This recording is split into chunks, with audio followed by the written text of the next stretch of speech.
people of YouTube. Hello. What are you doing there? Moving the microphone. Scooching around. Yeah. I am American McGee. I'm Martin. And we are coming to you live from the underground lair in Shanghai, China. Which, yeah, it's okay. Well, we may experience some technical issues today because we've decided to cheekily swap out our VPN box for a new flavor. We did a test, which went extremely well. And it looks beautiful. And yet we don't know if it's going to fall down on its face. So if at some point you see the stream fall down on its face, that would be why. Yeah, it's showing green again, but it's showing bad over there. Well, we're going to see what happens. Anyway, for today, we do have a very special guest with us. That is Chris Vrenna, a.k.a. Podboy. So now we've got Stickboy, Podboy, and Fontlord. What a gang. Can the universe handle all of this power, boy power? No. In one place. We'll see.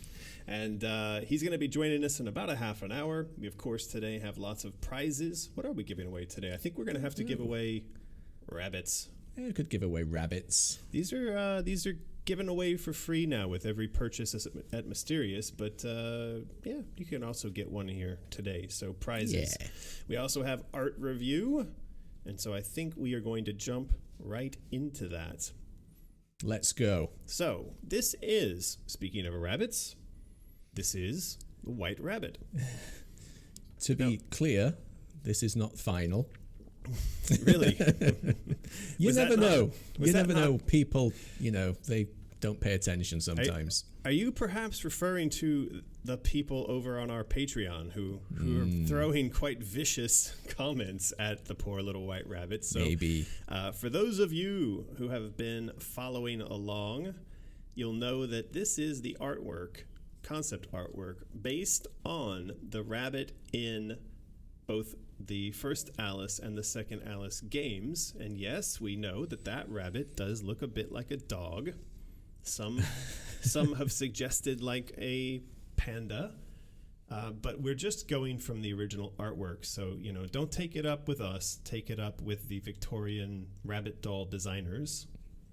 If you can, travel back in time to the Victorian era. These are mostly Martin's ancestors. So if you're going to give anybody grief, give grief to Martin. Sorry. Yeah. Anyway, so this is what the factory sent back to us, and it's got some problems. We understand that. That's what normally happens when there is a prototype. It's why we do prototypes, because we expect that there will be problems.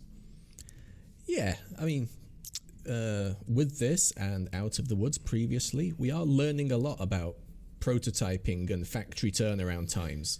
Yeah, well, this is the first time we've made a plush toy, so we do have a lot to learn, admittedly. So if we go through a couple of very obvious points, the first is obviously the nose. The nose here is made out of plastic, and my expectation was that this was going to be sewn, sort of cross-stitched. But it wasn't. And if you look at the actual rabbit, it's the thing is that you guys can't see in the photo, but this is the guy. This is what we're looking at.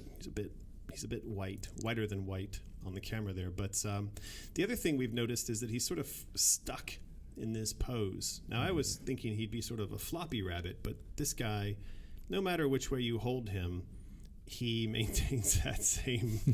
It's like he's been electrocuted. He's just frozen.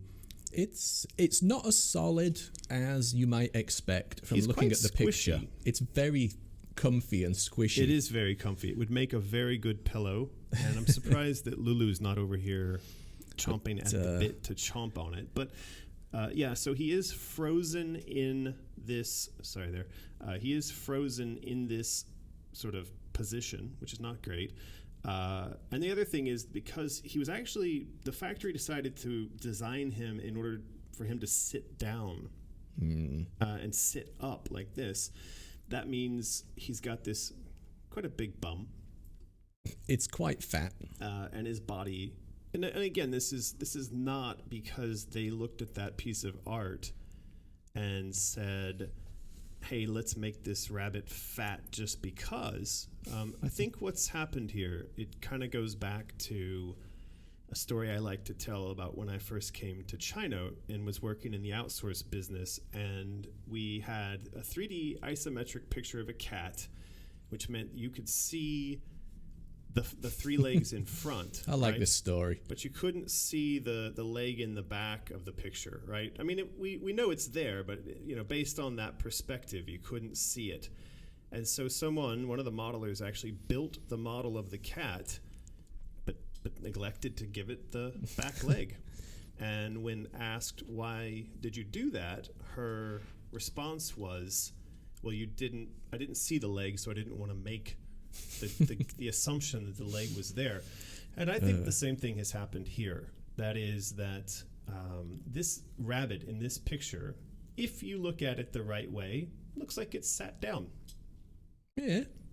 I mean, it sort of is. And so it was drawn in a pose, and then when we said make this, we didn't say to them, don't copy the pose, copy everything else but ignore the pose. They didn't know. Still, there's some good feedback to give them. Are we going to go for a wooden button? Yeah, so I think on the nose, it's going to be... Well, this is the question of the comments. We've got a ton of comments over on Patreon, and there are people saying they'd like to see a wooden button, and there are people saying stitch it, like a bunch of cross-stitching across the nose there. Mm-hmm. So I think there's a couple of options. This is the thing. This is the production of factory number 1. And we actually have factory number 2 and 3, and all of them are now working on version 2.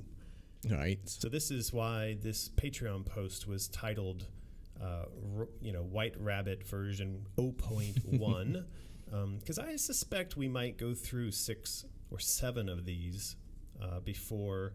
This is, of course, the second one. I don't know how many of you remember last week's guest, which was this. Where did it go? It's this. It's before that one. The orange. Where's the orange rabbit? He's pretty cool, though. It's before that. Wow, it's going back a fair ways. Yeah, it's going back a little ways. Anyway, they did produce an orange bunny, and I thought the orange bunny. Actually, we have a lot of people saying they want to buy the orange bunny, but anyway, so we should expect to see a lot of kind of variations and mistakes. I can't find it. Where the hell is it? I don't know, man. It's disappeared. Maybe I never put it on Patreon. You did. But anyway, so this is version 0.1. And what were some of the other comments we got there, Martin? Well, I jotted a couple down. Bunny specific. Bunny specific. Drunken cat face. Just as I say that, we get a super chat. The nerdiest girl. Thank you for the super chat. Won't be able to be here long since I'm at work, but wanted to send some love. Have a great live stream. Thank you, the nerdiest girl. It's very much appreciated. You can watch us later after it's... We do appreciate the $5. We will use that on further variations of White Rabbits. Yes, here we go. It would be great, says Drunken Catface, if some sort of pack of fabric dye or pigment would be included in the package so people could make their rabbits as grungy as they want. That's actually a pretty good idea. I did jokingly suggest on Patreon that we just put these rabbits out in the yard with Lulu, and she could spend a couple days out there chewing on them and dragging them around in the dirt, and then we send them off to people. Yep, she can distress them. Natural. For free. For free and naturally. What have we got here? Terry Tyrion. Suggests for the nose we could go for a patch of leather. That makes sense. I mean, it's, as I said, right now, it's literally a molded plastic. Molded plastic. The other thing was, if you look at the eye is a black plastic button. And, of course, they didn't have plastics in the Victorian era. So I think both of these pieces could be wood. Well, yeah, they go on to say, rethink the plastic eye button, one that's bigger and made of wood, and also a thicker stitch pattern for the seams. Yeah, I think so. Those are good. Those were good. We also have over on Patreon our friends at Sailing Follow the Boat saying it's a good start, but can you make it look a little more distressed? We do have to excuse our friends there. They're a little slow because it does say that directly in the post, but we give our friend Jamie a pass because he's disabled. And he's a sweet guy, but he's disabled. Okay. Yeah. And then we have Chandria Katz also talking about the nose, suggesting something softer. And now I think that's actually a really good point about the nose and to some degree the eye. But this thing is already very soft. And you want to snuggle it. You want to be it's immensely soft. Immensely soft. You want to hold it, don't you? I do. But I think for the nose, perhaps having the nose be as soft as possible is not a terrible idea because it is a very soft little guy. And so perhaps that nose is stitched on, or as is suggested there, it's a little sort of bit of leather. God, I hate when Patreon does that. Yeah, Patreon has problems. It has problems. The sample, though, people are upset about the shape. They're upset about, and I will say upset because we should be looking for sort of critical feedback, but unemotional feedback. And I did notice some of the comments felt a little harsh. Not constructive. Okay.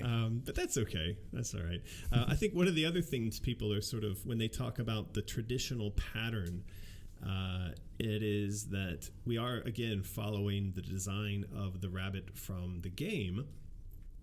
And so then we are going to be following along on something that starts off looking a little bit unusual. I don't know why the rabbit in the games looks the way it does. It just does. It just does. People... I was going to say, Chandria Katz continues a little further down, suggesting a chaos tattoo on the foot. Now, I really like that idea.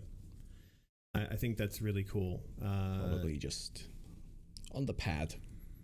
Yeah, I think somewhere, hold him back up. I mean, I was thinking you could brand him on the bottom of a foot. You could brand him inside an ear, or we could even brand him on the... Well, that'd be like what Joey did with those cats or the rats, where she gave them little star butts. Starbutts. The chaos hole. All right, let's not go there. Anyway, I think that could be... with that might get it banned from... It would be registered as a sex toy when it comes into the States. Chocolate starfish. Stop the chaos. Okay. Anyway, so we do have... sort of a general concern about the overall shape. I think when we do this second version, for sure, what we're going to go and do is say, look, it has to be a floppy toy. None of this sort of being frozen into a sitting position. Yep. This is definitely frozen. In fact, the ears on this are sort of, they've got wire in them, and then they are stitched to the side of the head. So it's like they really made a point to produce a model that exactly represented the shape and the position of the image we sent to them. And again, whose fault is that? I mean, we should have been clearer that, hey, this image is just for reference, and you don't need to exactly pose the thing in that shape. They'll get it right. One of them will get it right. This is right. They will get it right. So there's some questions and suggestions here. Hannah suggestion says, the nose looks off, but things about the body and legs seem off. Yep, well, we all see that. This is, again, prototype, very first version. Things are going to be off. They are. And then she also throws a question at us. Once you are done with the Alice games, do you think you would ever turn them into a book series or graphic novels? That is a very complicated answer, because it turns out that the rights to Alice are actually separated into two pieces. EA owns and controls the interactive rights, and another party own and control the film and lit rights, which means if you want to make just a standalone book based on the Alice series, you'd have to go through the film and book rights. And as many of you know, I have tried that. I've tried working with those guys, and let's just say it's not super easy. They're not playing ball. Well, anyway, let's not get into that. So yeah, lots more comments here on the size and shape of the ears. Again, the nose seems to be a very particular point of focus, and people not really liking the proportions. Yeah, I think the idea that he's a bit chubby, a bit fat. I don't know. Can we fat shame a rabbit? Yes. I think that the reason, again, is having to do with, having to do with the fact that he's supposed to be sitting, right? So this is why he's become so chubby, is because he's just sitting there. Now, if he weren't a sitting plush, I think we wouldn't have that problem. But even as a more floppy plush, I guess it could still be sat. Well, yeah, I think once we get the thing in the correct proportions and he is intentionally floppy, then moving around his bits and making him sit, I don't think will be a big problem.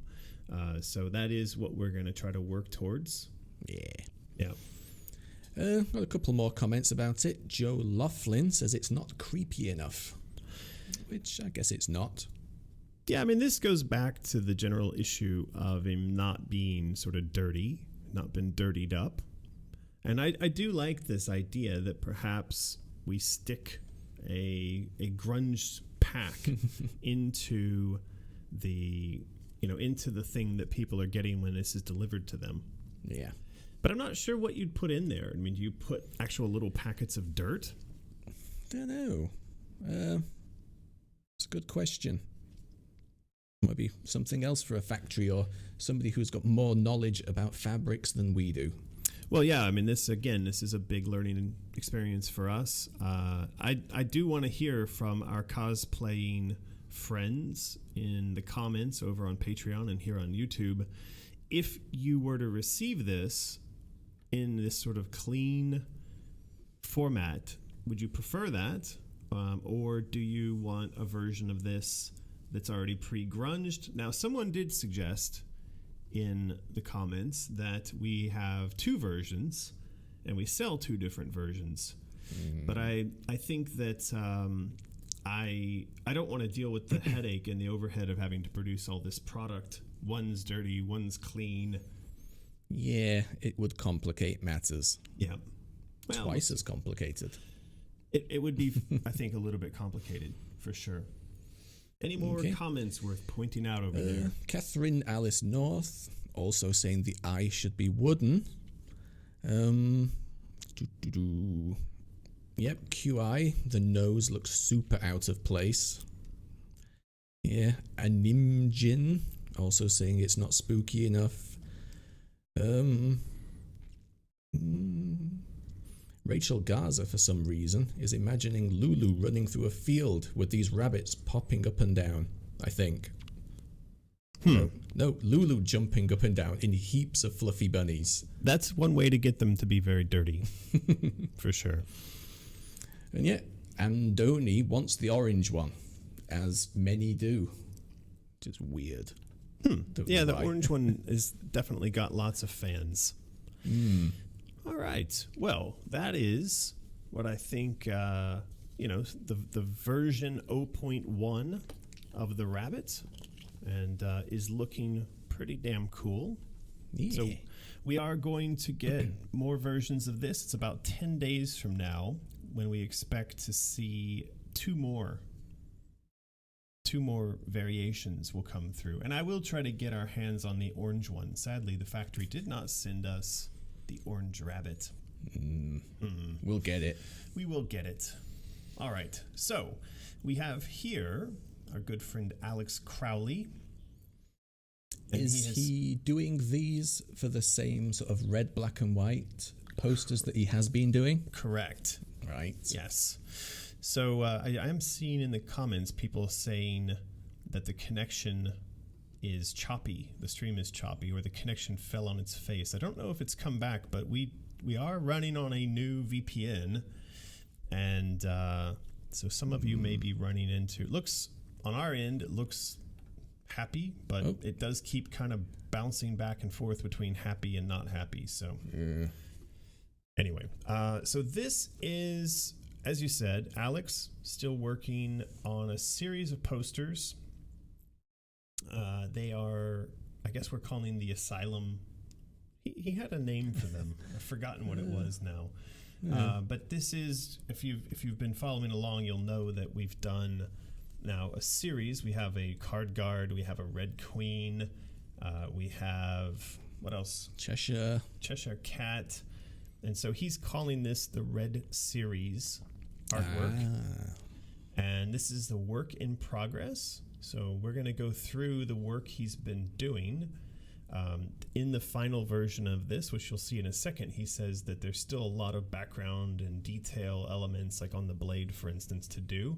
But he did want to show this process, like we had him on last week for a quick interview. We'll have him on again. But this is to show the aspiring artists out there what the development process looks like for Alex as he works through these sketches. Now, one of the things I would have as a question for Alex is what tools are you using? I'm guessing he's doing a combination of Illustrator and Photoshop. And so maybe next time we get him on, he could talk a little bit about what he uses, how that technique has evolved over time. Because I know that when we first started working with Alex, there was something very mechanical, very linear about a lot of the stuff that he turned in. And I think it was more difficult for him to kind of achieve an organic look. And that may have been, it was maybe a sort of combination of his technique and his tools. But they definitely, I mean, even me, I'm not the world's greatest viewer of art or whatever, but even I can tell that his style is changing up somewhat and getting more fluid. Yes. When it comes to like characters and such. Yeah, it's getting really cool. So this is step 2. So again, this is step 1. It's just the black and white outlines. And this is step 2, where he's starting to add in a bit of shading, color. And as we do that, we notice a super chat from our old pal Blade Siskadol. Thank you very much for that.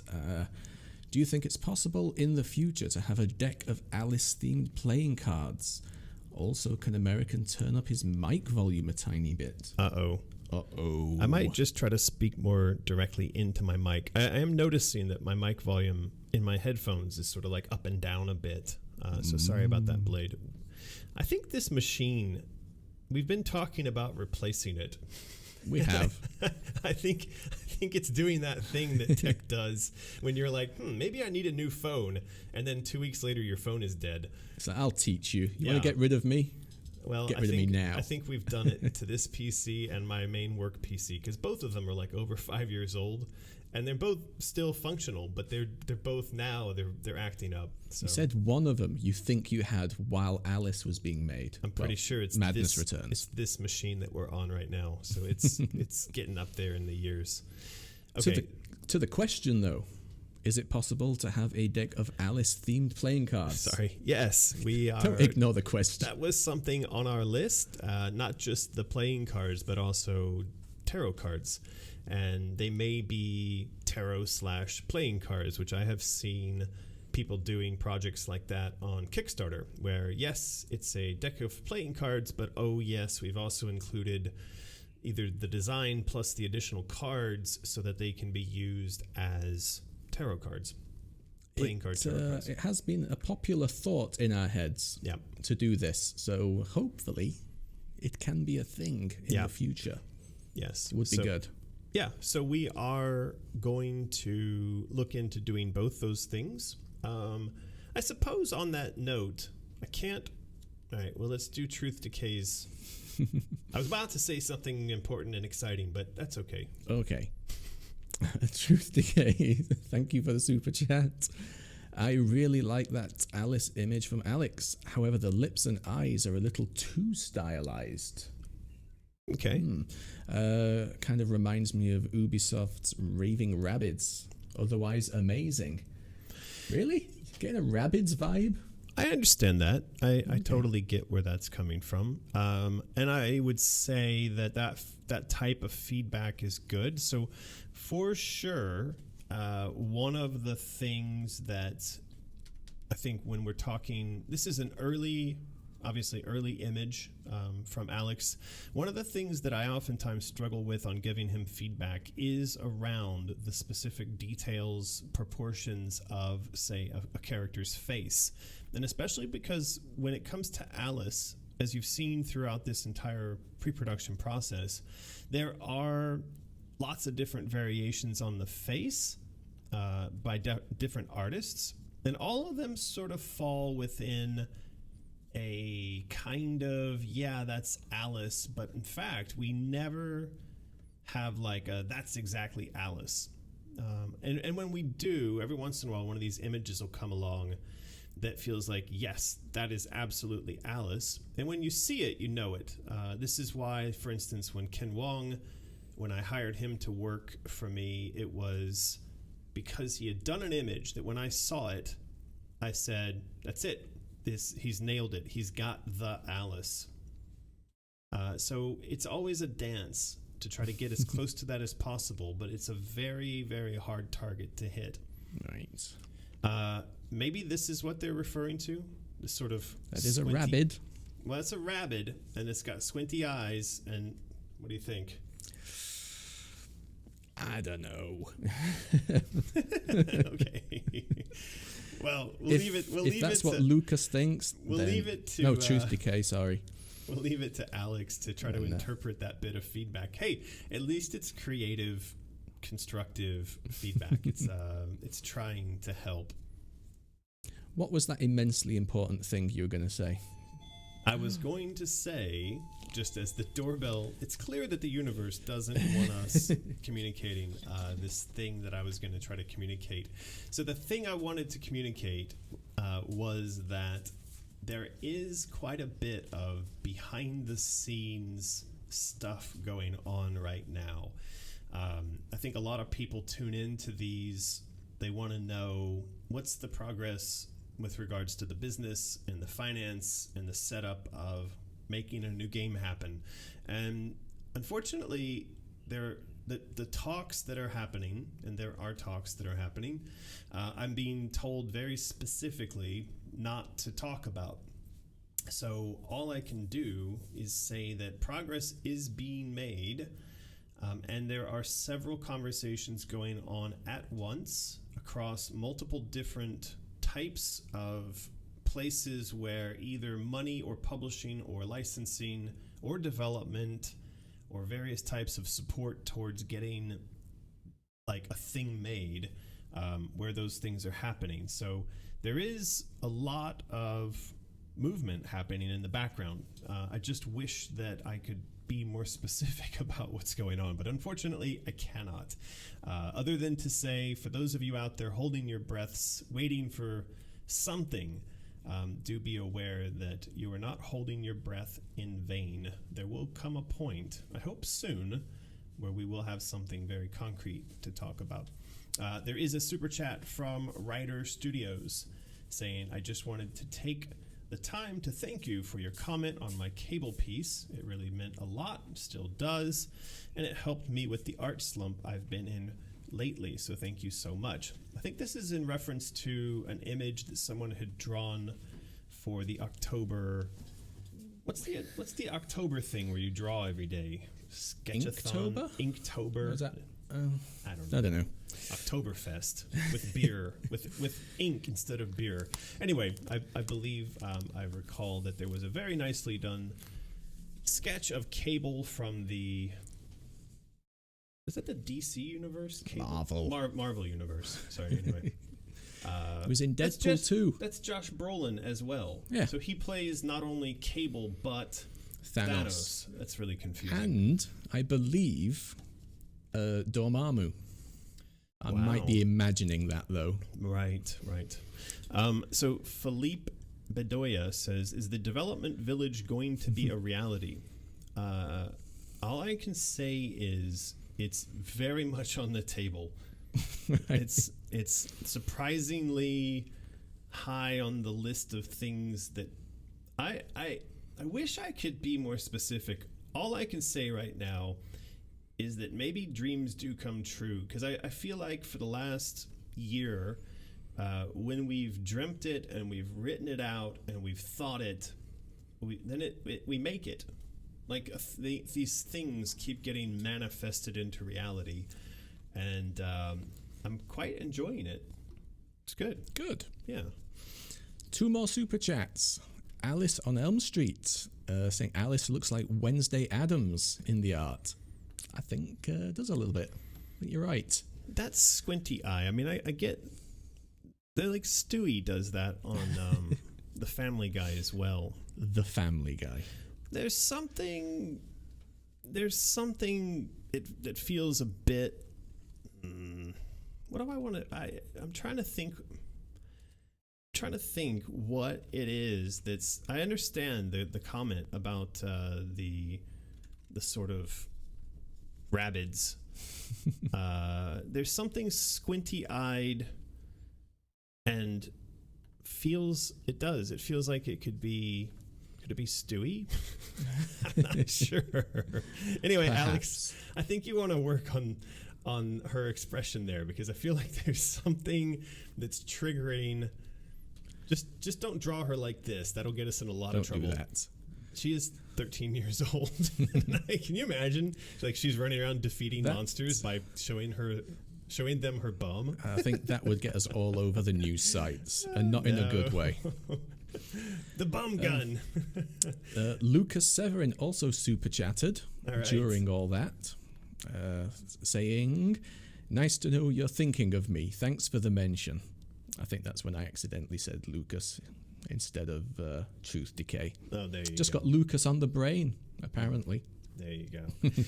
So this is the third step in the process, but we are going to stop here in the middle of art review, and we're going to do a prize giveaway, and then we're going to go to our interview, our artist interview with Chris Vrenna. Yeah. So you need to do the thing, which is you need to spam the chat.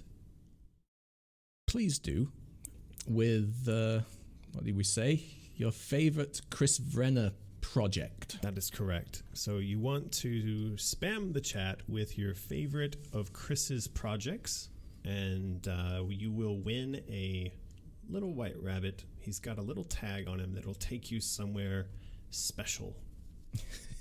So it says here that voice is connected, but I don't see... Yeah, he's on Discord, but he hasn't clicked special guests. All right, Chris. Well, if you are listening, please do join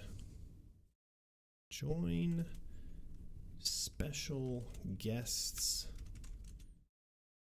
room. We'll see if that works.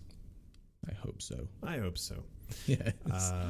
He is online, so we just see if he will join in here. Meanwhile, Nightbot is eating up all of these comments, so we've got all kinds of stuff. So apparently many people liked Chris's spam project. Spamming. And then, of course, people liked 9 Inch Nails. They liked Marilyn Manson. He has a Alice. project called Stupid Keyboard. I didn't know that. I know he's got Tweaker and 9 Inch Nails and Manson. And, of course, he worked on Alice. He did the music for the first Alice game. He did that thing that one time. That one thing that one time. I also liked that. That was a good one. Shall we roll it? Let's give it another second here for spamming. And meanwhile, we are asking Chris to come out of the green room and join us in the voice chat channel. Trying. He says he's trying. Can he actually see the room? He should be able to, because he is marked as special guest. I hope so. There is a thing there, Chris. He may be on mobile, which makes it hard to find the channels. Oh. Where is the special guest room? See? I told him it was on the left. But is that on mobile? No. So on mobile, it's a little bit difficult and different to find these drop downs. He started a call. Join the call. Let's join the call. There we go. Maybe this will work. Maybe. Can you hear us? Voice connected. Anyway, while he is connecting, here we go. We are going to roll it. Roll it. And Nardo Gameplays has won the bunny. So, Nardo Gameplays. Chris, it looks like you've got your mic muted. And now he's left now. Coming back.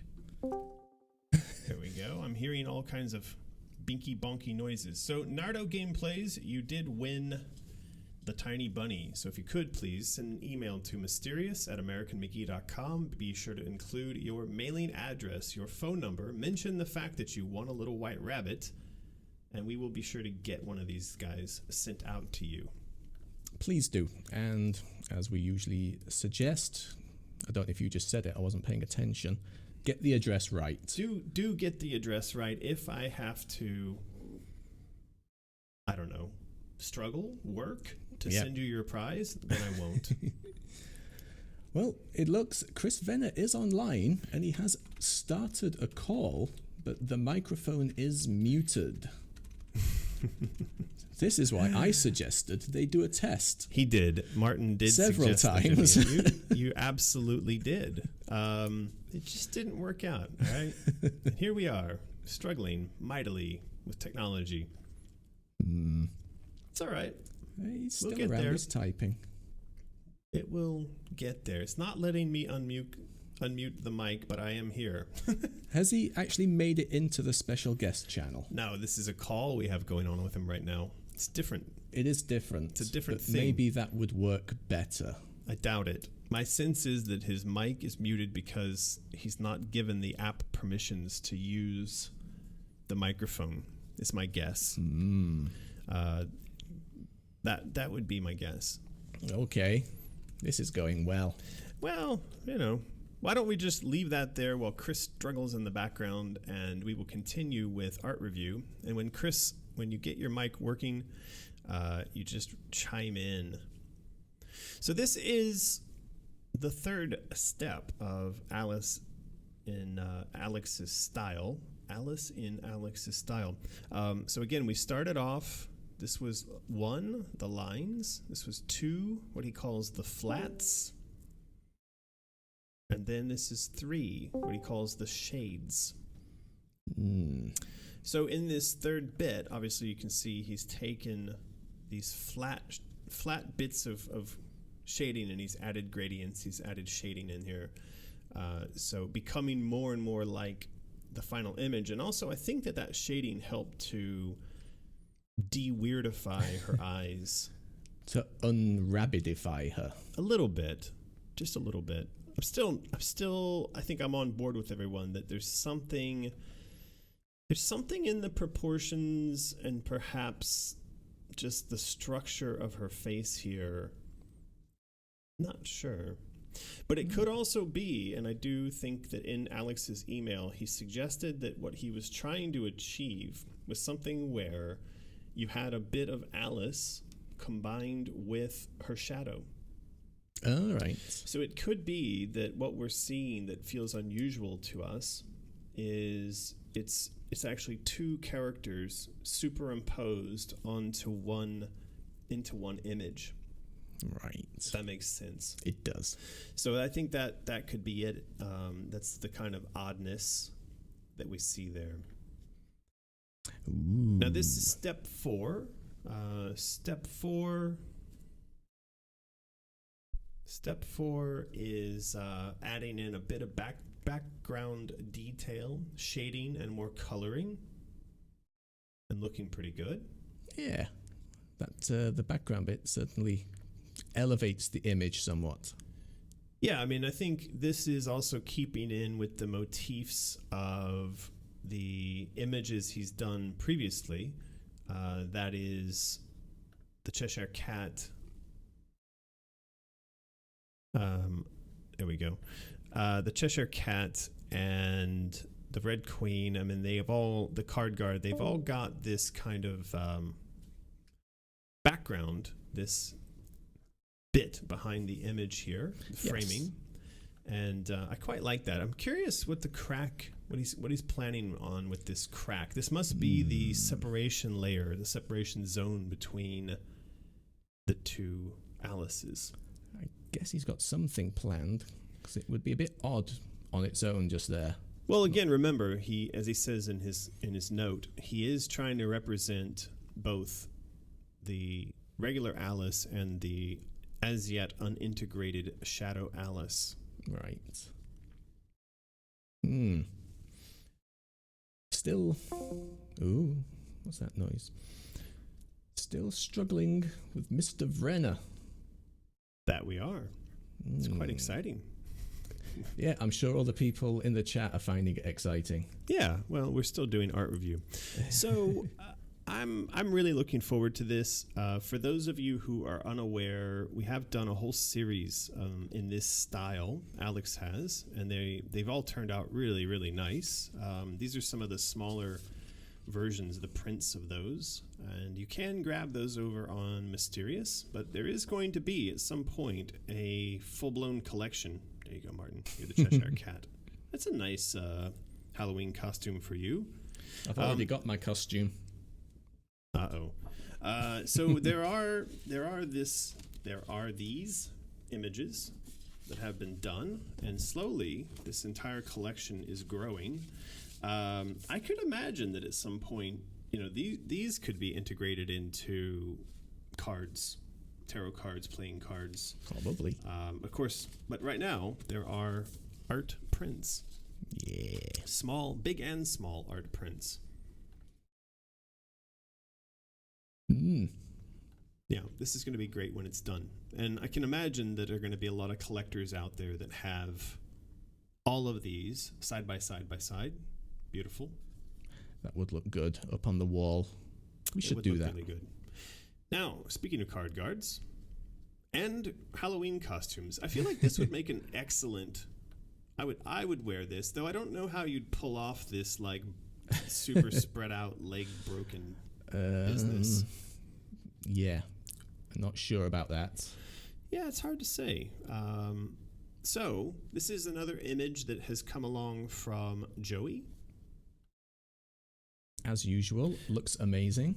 And of course, this is a sort of revised version of the card guards. Now, I think the idea she has is, of course, because we're going back in time to when Alice is only 13 years old, these guys have not yet been so completely torn up. If you remember what the card guards look like in, say, Madness Returns, they're pretty busted.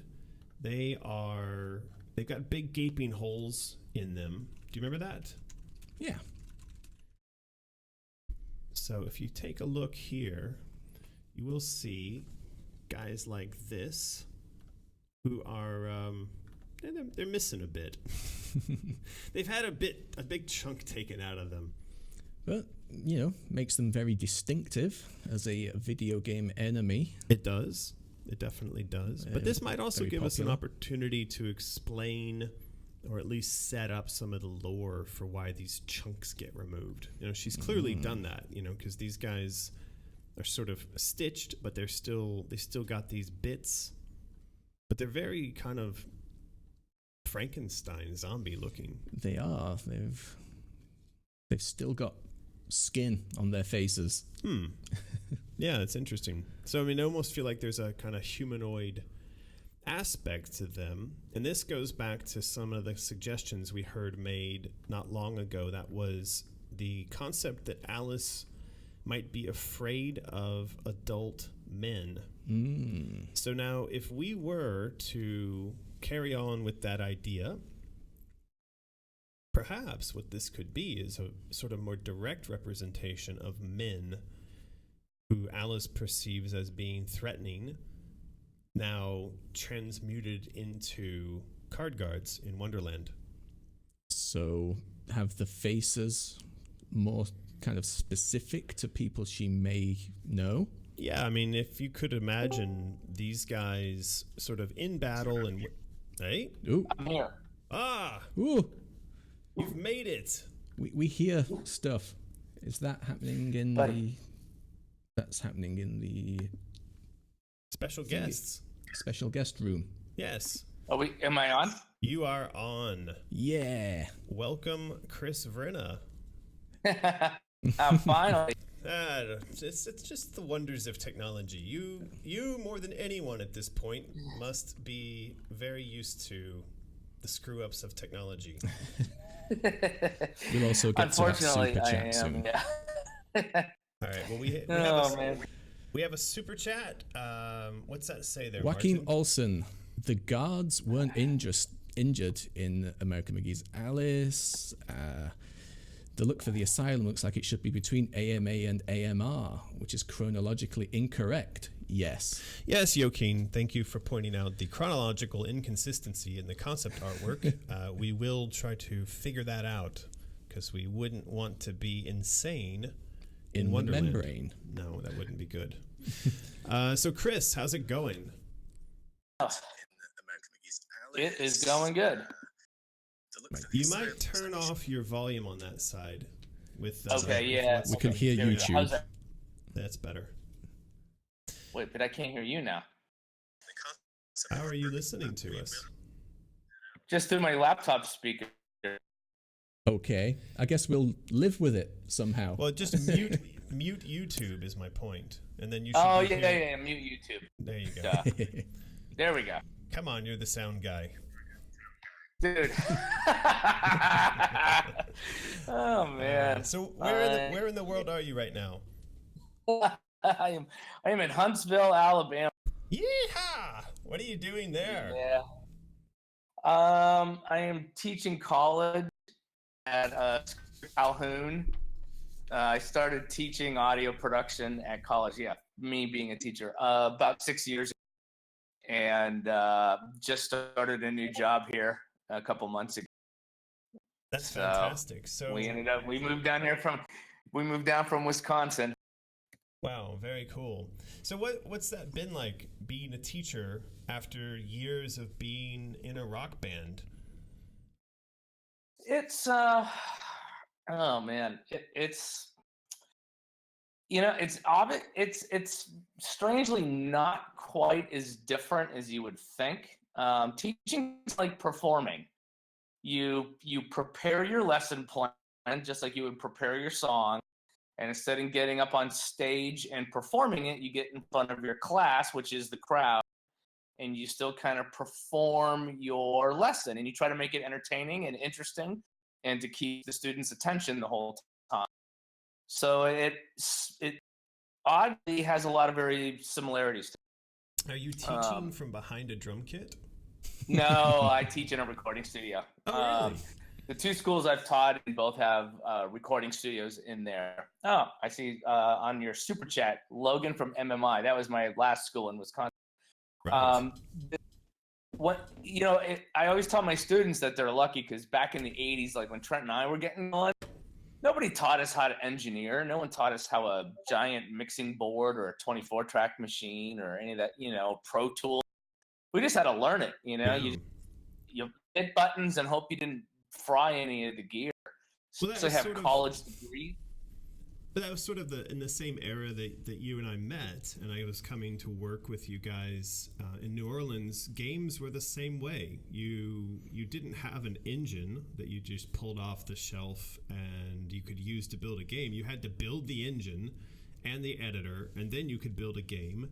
And of course, there were no college courses. We had to have literal Einstein-level brains like John Carmack to produce the tools. And I got a similar sense when I was working with you guys that at that period in time, Nails was like, Nine Inch Nails was like out on the bleeding edge of what could be done with that type of equipment and software, and in creating a very organic sound out of something that was very electronic. And we were doing the same thing with games. We were creating horror out of little digital bits, and it felt very organic and terrifying. So I think there was quite a bit of synergy between our groups because of that. I totally agree. It's really changed. Like musically, there's so much software available, and I'm not even joking about this. I was walking down the hallway and I walked past an office, and I don't know, there was a couple secretaries there, and one of them had her granddaughter with her. The granddaughter was 13 years old, holding an iPhone 8 Plus.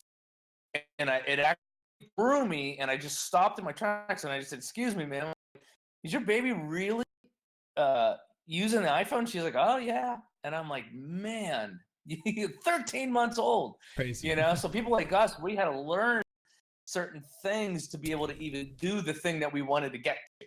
And now it's like everything's just pre-done for you. So And I think this, I don't know. this sort of brings up. It lost something in there. You know what I mean? Like not having to build it. That's the point I wanted to kind of touch on. So we came from an era where we had to build it and it could blow up in our faces. We're in an era now where everything from music creation, composition, and production to games to video editing, you name it, it's a lot of stuff that's off the shelf. It's been a sort of democratization of, or a making available to the layman, to the everyman, all these incredible tools. My question for you is, has that increased the amount of good quality stuff that we see created in the world, or is it still kind of that there's a very small percentage? And you would know this as a teacher, I think, when your classes finish, are you graduating a bunch of geniuses, the next David Bowies and Trent Reznors and Chris Vrennas, or are you or is it sort of like 1 out of every 100 students? Oh man, I'm gonna say every single one's gonna be amazing. That's for the public.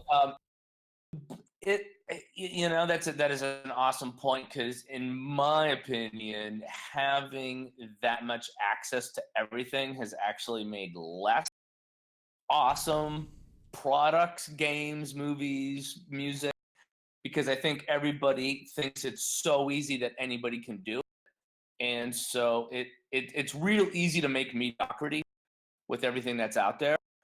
And it just doesn't, it's just the minute everybody got an iPad and thought they could be Skrillex, by hitting these 3 buttons, or using, like you said, the engine, like all the games kind of have the same play feel, because it's like they can slap a different, an overlay over the character and the backgrounds, but the engine that has all the feel is still kind of the same.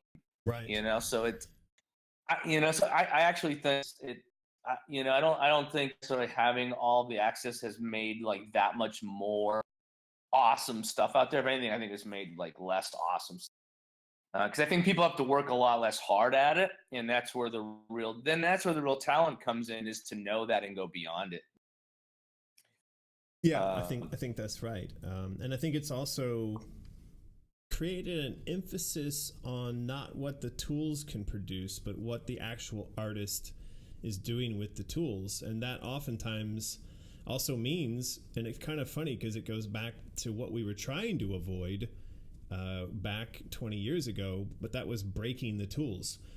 These days, in order to achieve something that looks unique, you actually, take Minecraft, for example.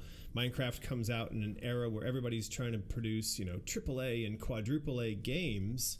And Minecraft comes out and was like, fuck your pixels, screw your multi-million-dollar massive productions. Here's just something that works and that's a throwback and that's old school, and it was massive. Yep, because it actually touches something, makes people think. Yeah, it's a weird game to play too. I gotta say, man, I tried it. Man, it's weird. So, but I totally agree. Are you playing games these days? Or are you focused? A little bit. Yep. My girlfriend Melissa got me the Nintendo, the little miniature re-releases, like the NES Classic and the SNES Classic that came out. I don't know if those came out over there. They were really hard to get for a long time. Everything comes out over here. Everything starts here and comes out over there. Yeah, that's true. It all starts there. So I've been playing those, which is just kind of it's really funny to be playing a SNES controller in like 2018. I've been playing a little bit here and there. I don't get a whole lot of time like I used to. I do keep up on everything, and that goes back to something you were saying about being creative, which is why Alice is so special to me, is because it's so difficult. It was difficult back then, but in 2018, it's even more difficult to get a game with that kind of a premise made, especially, with the big conglomerates that run everything. Every game I go into the store, it's a sequel to something, or it's this year's Madden or this year's NBA 2K or whatever it's going to be. To come out with a completely brand new, never, like, you know what I mean, like a really unique idea. It's hard to get someone to really, like you were saying about the AAA, it's hard to get someone to unlock millions of dollars for something that may or may not, it's not guaranteed because it's not tied to Spider-Man. Yeah, you know what I mean? Like that Spider-Man game made more money 48 hours, and I read the stats on it when it came out last month. I was like, you got to be kidding me. But if I want to see Spider-Man, I'll just watch the freaking Homecoming movie again because it's great. I love it. Love that. I love Tom Holland as Spider-Man. Yeah, but I don't want to play the game. I want to play something unique. And that's where Doom and Quake and Alice, those types of games, at the time, and you were talking about Minecraft is another example of that, where it's not based on a TV show or a movie, or it's not Call of Duty number 17. Not that there's anything wrong with that, but man, you gotta let people create too. And that's what drives me crazy. Yeah, well, I think this is, it's a problem that the large publicly traded corporations, they often get the blame for it. But the reality is that being publicly traded means that they have a sort of duty to their stockholders to only take safe bets, because they are companies into which people invest their money expecting a certain sort of guaranteed return. And one thing that you don't get out of taking creative risks is a guaranteed return. So that's why I think we see oftentimes things that push the boundaries and that surprise everyone, and then the big corporations either acquire it or they follow on with something that copies it. A lot of times that comes out of the smaller independent companies who are more willing to take risks. But what we oftentimes don't see is that those companies are dying much more frequently as well, because they are out there taking those risks. We have 2 super chats. What are those? What's going on there, Martin? Plutonium Shaw super chatting, kind of just agreeing, saying that when you're learning, discovering, figuring things out, and breaking things, you can create something unique that you wouldn't otherwise do in a kind of closed environment or tool set. This is correct. This is, one thing that you could refer to is that this is the concept of being a tinkerer, someone who tinkers with things and builds things from minimal pieces, as opposed to being someone who takes semi-finished or tools that allow you to instantly create semi-finished stuff and then just put that stuff out. Would you agree with that? You had... Yeah, totally. Yeah. And I know you went through some phases where you were doing your own sort of experimental, tweaker. You did a lot of when you listen to those albums, there's a lot of experimentation. There's a lot of variety. You know, you had guest singers coming into certain tracks. You had variation in the types of music, style, and instrumentation. Those albums always felt to me like you were tinkering. Yep, that's exactly it. And it goes back to the point. And they didn't sell a lot of records because it's not the safe bet, you know. Yeah. But there are some tracks on some of those albums though that I could listen to over and over and over again, and it was also those were albums that you could put on and play and let play on repeat and not get bored, and that there was something very soothing about them.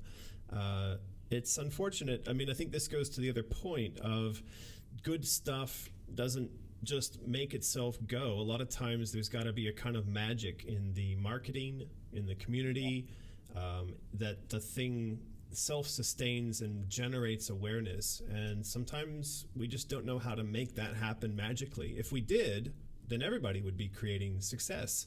But that, I think, is the thing like Martin and I found. You know, marketing, PR, and brand awareness are super hard.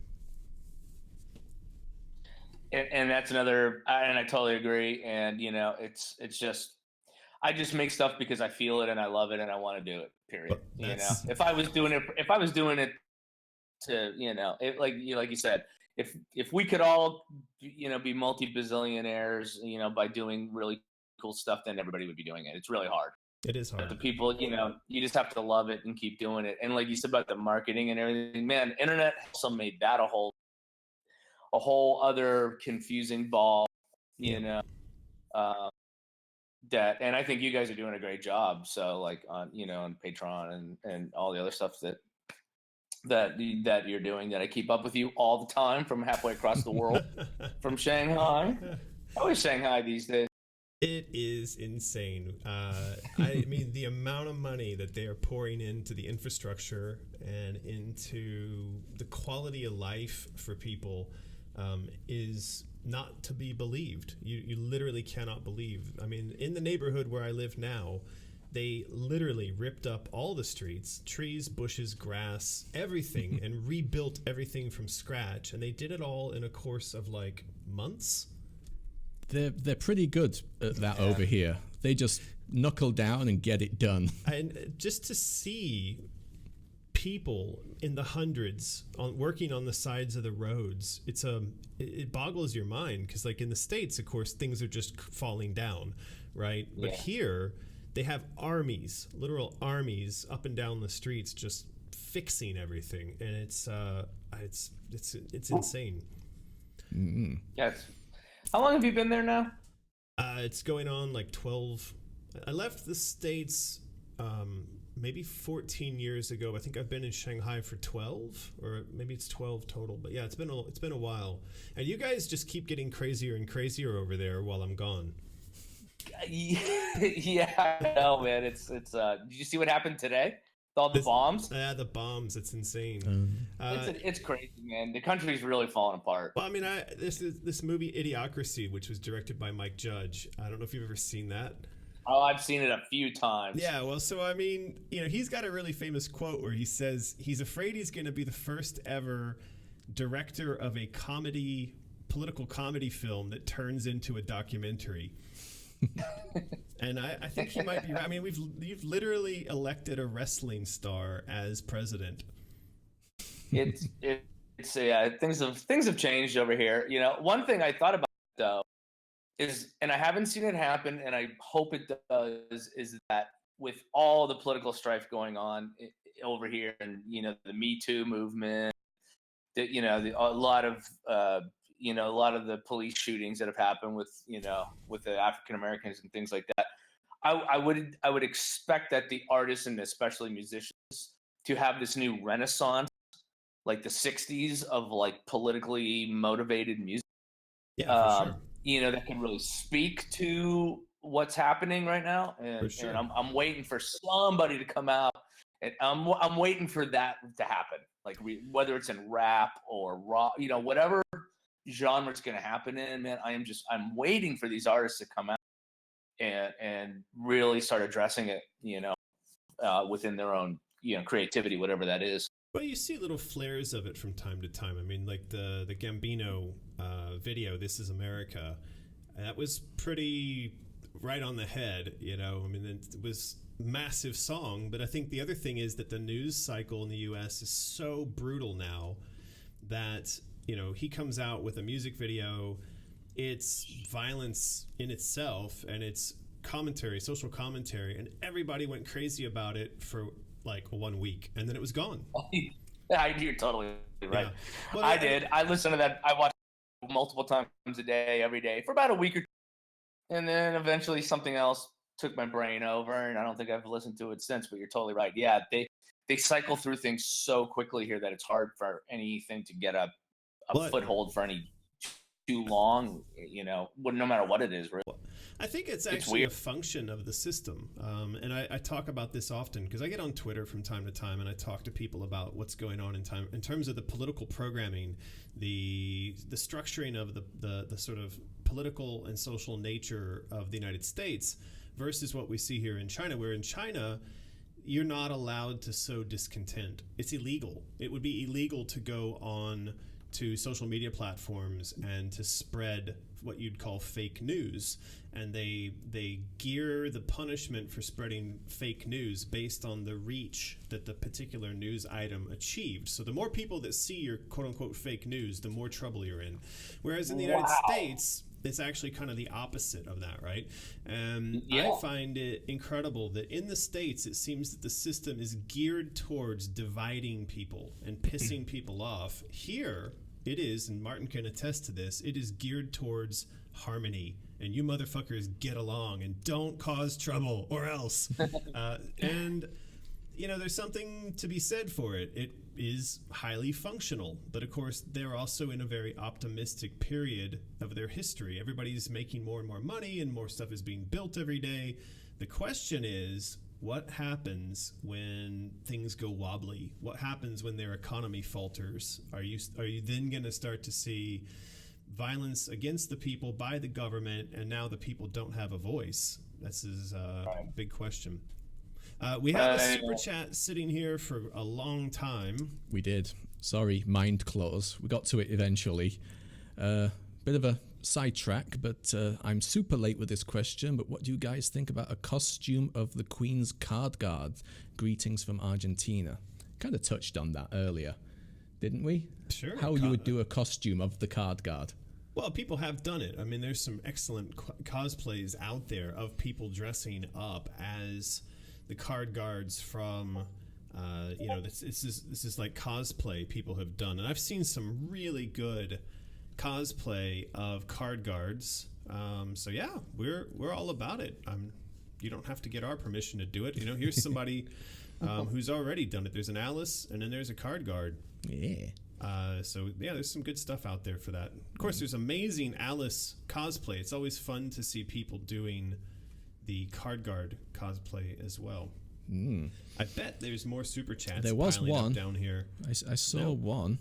There was definitely one. I actually saw something on TV recently where there was I forgot what it was, some sort of show, and somebody was doing a cosplay of Alice. I can't remember what it was just recently, and I was like, oh man, it is. I see cosplay of Alice things all the time.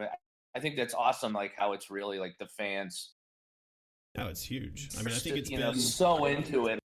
I think it's awesome. This is going back to the whole question of like creativity, and then how do you get your creativity out into the world? When we sit down, and I'm sitting down to work on these things now, and when we did Madness Returns, there was a very, very purposeful focus and intention on the creation of real world stuff that would serve as the advertising or the marketing or the marker for this product. And I knew, hey, if people are wearing the shirts and they're going out and cosplaying it, it keeps the concept alive in the minds of the masses.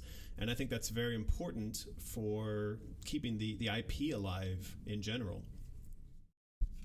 Well, you definitely, the look of Alice and the whole vibe of the characters.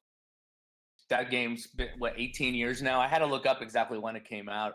Oh, it's been ages. 18 years, and 18 years and 3 weeks. Speaking of ages, there's a super chat here about the Quake soundtrack. And so Superstar says, the Quake soundtrack was my introduction to dark ambient. How much of that was Chris? Do you remember working on that? The original, remember the original Quake? Remember we had all the different studios going? American was out down in New Orleans with us. He was like you were our guy back then. We had Charlie upstairs. Fun. Me and Sean were in the back room. Trent was in the other room. That's one of the more shared things that we all had our mitts on at one time or another. It was a lot of fun. So, I mean, you had that studio, which was in an old mortuary, funeral home, and it was on Magazine Street, if I remember. That's correct. And it was like this labyrinth of rooms that each of them had various different musicians and machines and equipment. And as you went around, you'd find different people in different rooms doing different audio things. And for Quake, you guys produced sound effects. You produced Foley, like screams. So I think many people don't know. And for a long time, no one was supposed to know that, say, like the scream of the guy falling into lava, that was probably Trent. But at the same time, we didn't have license to use Trent's voice in that fashion. So it was like, shh, be quiet about that. And then, of course, music was being done. And then stingers. You know, remember, like, when you picked up a quad damage, that heavy, multi-tonal synth sound. What was funny was if you went to a Nine Inch Nails show in that era, you guys would play that for like 30 seconds before you came out on stage, just this drone. And then it ended up in the game, and it was fantastic. Yeah, it was. We had a little factory going for quite a while down there.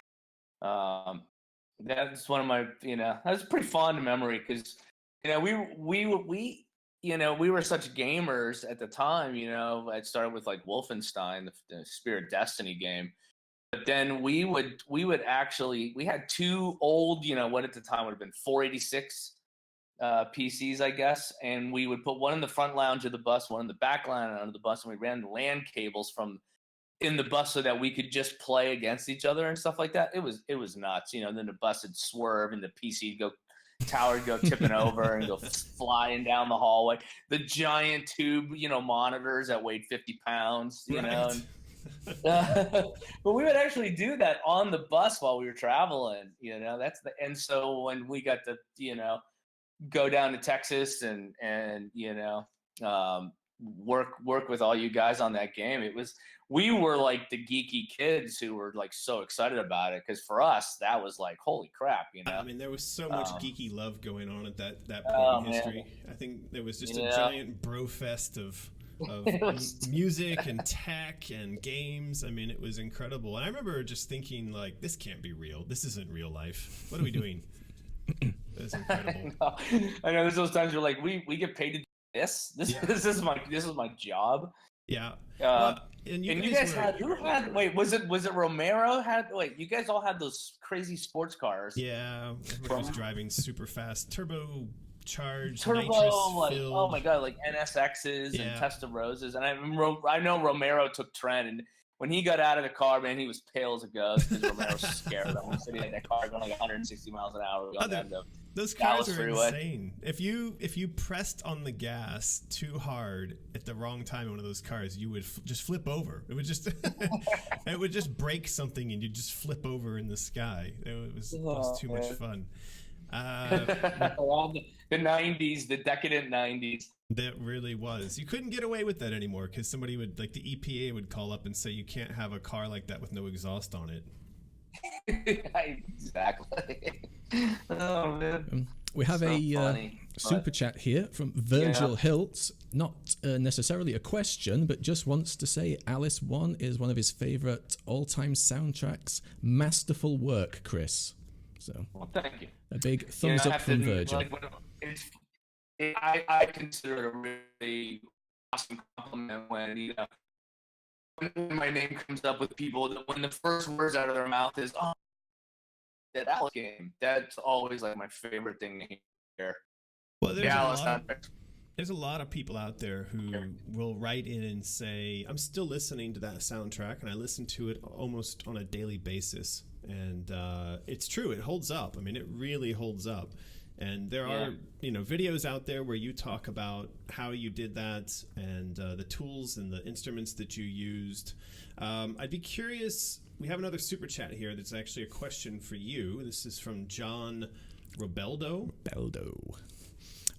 Is there a favorite track or part of the game you composed for?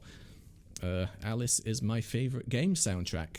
So yeah, any favorites standing out in your mind, Chris?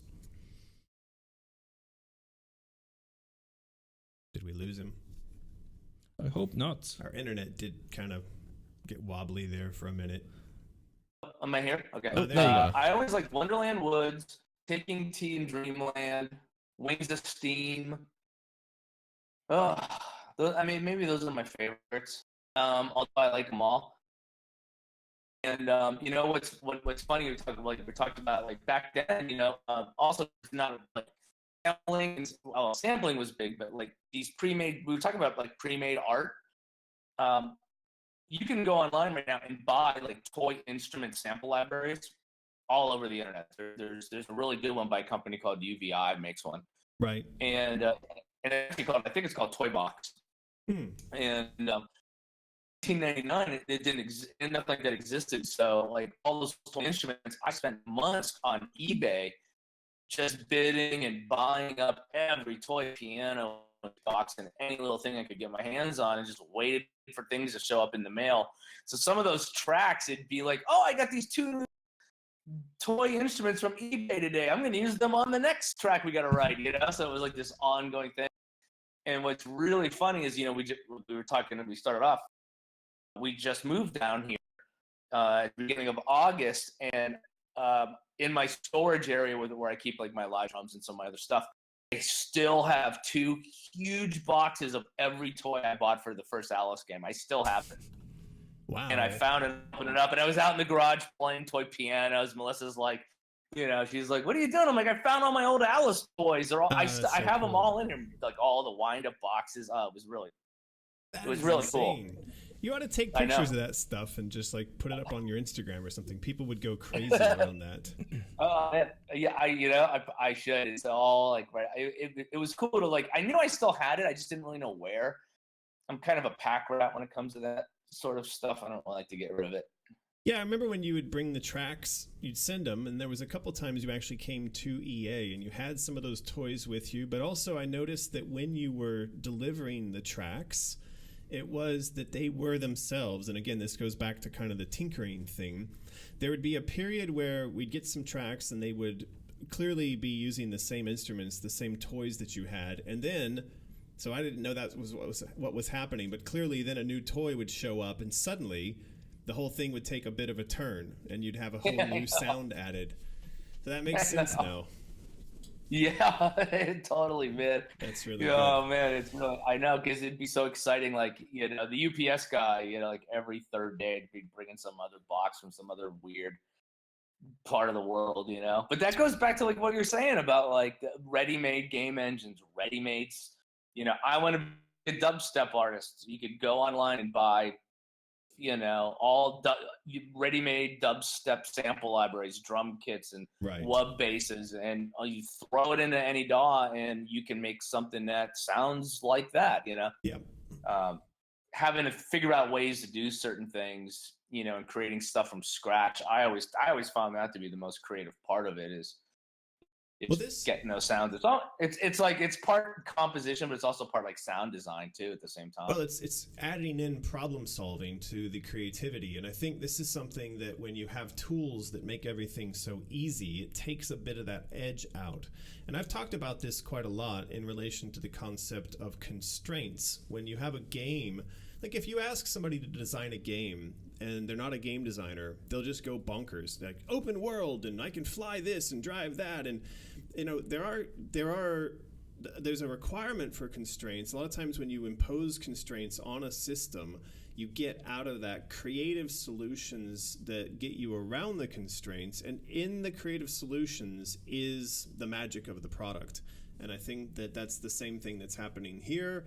Like, it's one of the reasons that I found starting a game studio in China really refreshing and interesting, is because it was nothing but constraints. It was like constraints all day long. But the result of the constraints was a kind of magic.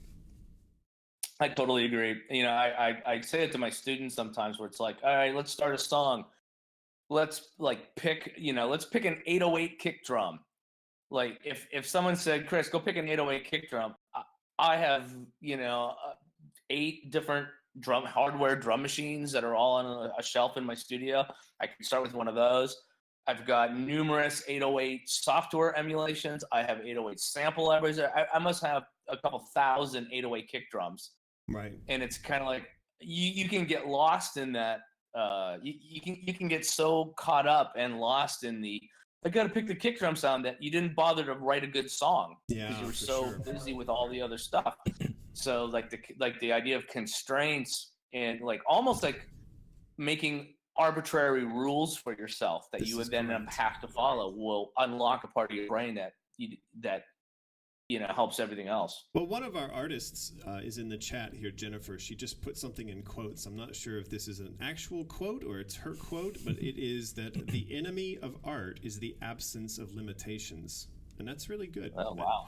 That just wraps up. That wraps everything we were just blah, blah, blahing about for 10 minutes into one succinct. In one. I mean, have you ever heard of Brian Eno had those cards? What was it called?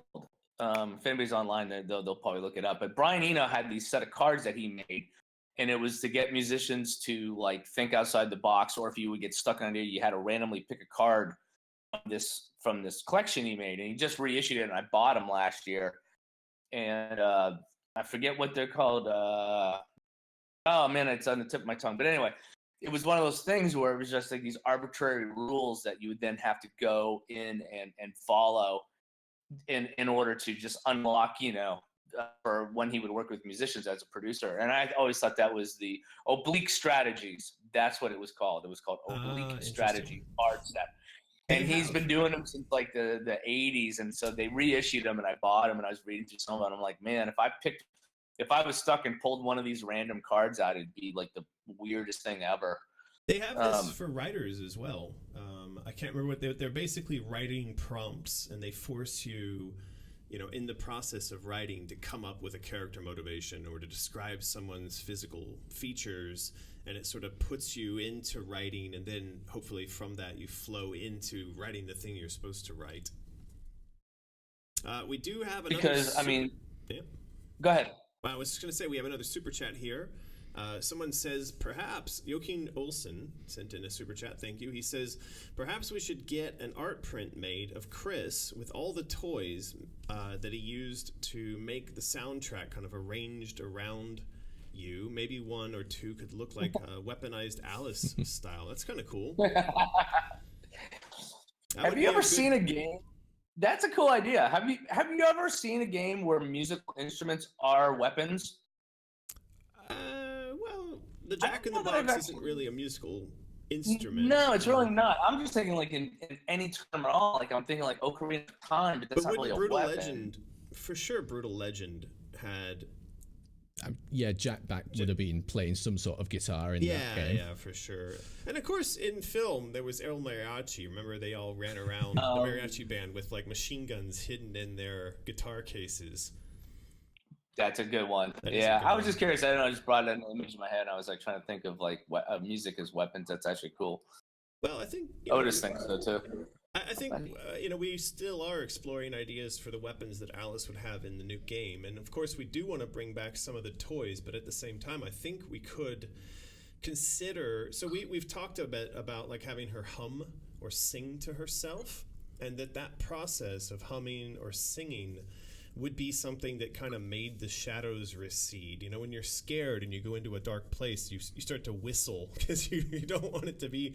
So, we could have it so there's a button you press for her to kind of start nervously humming, singing, or whistling to herself as a way of... That's a question that we have actually from Anthony Morvan saying that Alice might sing... She could even start that like as the game progresses, she could like do that as a way to like ward off. I know exactly what you're talking about. Like when you walk into a dark, quiet room, you just start whistling because the silence it makes it less scary somehow. Exactly. But maybe by her doing that, she eventually figures out, wait, when I do this happens. So eventually she kind of weaponizes herself, and like so by the last level, she's actually like using it purposefully, not like as if a thing, but she could actually figure out like when I do A, B happens. Yep. Yeah. As she progresses. Yeah, that's a good Anyway, idea. just thinking. I was going to ask you about the new game. I was reading something a while ago because I follow the levels. Are you still thinking about the stages of grief and all? Oh, for sure. As potential worlds and everything, and like going inside her head and. Yeah, for sure. I mean, this is all getting outlined over on the wiki, and if you look at the wiki, you'll see we've actually got shock, denial, anger. These are various levels, and we're putting into the levels this, the art and all the stuff that's coming out of this. So I've been writing in the background. I've not uploaded all of it to the wiki yet, but there is quite a bit getting written here, which explains exactly what's going on in that part of her brain and how her PTSD then is represented visually or in terms of gameplay or the architecture around her as the level, as the world. And so there's some really good stuff coming out of that. I found that very fascinating. I've been wanting to email you and ask you more about that because those emotions are so vivid, those stages. Yep. And figuring out a way to express them visually in a game or put them in a 3D space where you're in that space and you get the sense of that, this is denial and this is anger and like that's really cool. And well, I think until someone's been through it, and we don't have to get too personal here, but I know you went through something in the last couple, the not too distant past that was really stressful, and I sympathize 100% because I actually went through the same thing, and the result of that is a kind of, you don't want it, but it's an intimate knowledge of that process and what denial really means, what anger really means, what bargaining really means. And I think, if we can take something away from that and we can turn it into something useful, one, it's art. The art's good for us. It's cathartic for us to get it out. But I think also the idea that the artwork, when other people consume it, it helps them. That's a noble goal. And I think like wearing that on your sleeve, like the last video record, there's photos of my dad's grave in there. Yep. And everything, because it was about saying goodbye. And then, and then just last year, when my mom passed, Yep. And everything, it's like now the other half of the gravestone I was looking at the album artwork, I don't know, a little bit ago. And it was like, cause it was still like my dad on the left and my mom's side wasn't filled in yet. And now it's filled in, because she just died. And so now it's like kind of complete. But I think as artists, actually not be afraid to publicly express some of that stuff gives people something to grasp onto in a strange way. I think, not just relatability to your own art, but I don't know, that's where I think art really helps people. That art that people remember for a long, long time got them through it. Well, I think struggle or one of the things when you're going through trauma is you feel very alone. You feel like the experience that you're having is totally unique to you and that no one else could possibly understand. And the truth is that type of trauma is happening everywhere in the world, many times per day. And around you are people who are traumatized, but everyone to some degree, we're conditioned to try to hide it. Hey, how are you doing today? Yeah, I'm fine. I'm okay. No one really wants to wear that on their sleeve. And I think when we're able to get it out in our music, in our stories, in our games, people can look at it and go, hey, that's me. And that resonance, I think, is what really attracts and keeps people involved with something, artist or art. Yeah, and it makes it more timeless too. Yeah. Because it's actually something real. Suffering is timeless, for sure. It's been going on for a really long time. Gotta put that on a T-shirt. Suffering is timeless. There you go. Good song title. I'm gonna steal that. So we've got another super chat here. I'm not sure I understand this. This is one specifically for Chris. Maybe you would understand this super chat from Teloff. Going to score old HS Spring movie. Chris Logan. Yeah. No. Any idea what that means, Chris? Wait, going to score old HS Spring movie? Yes.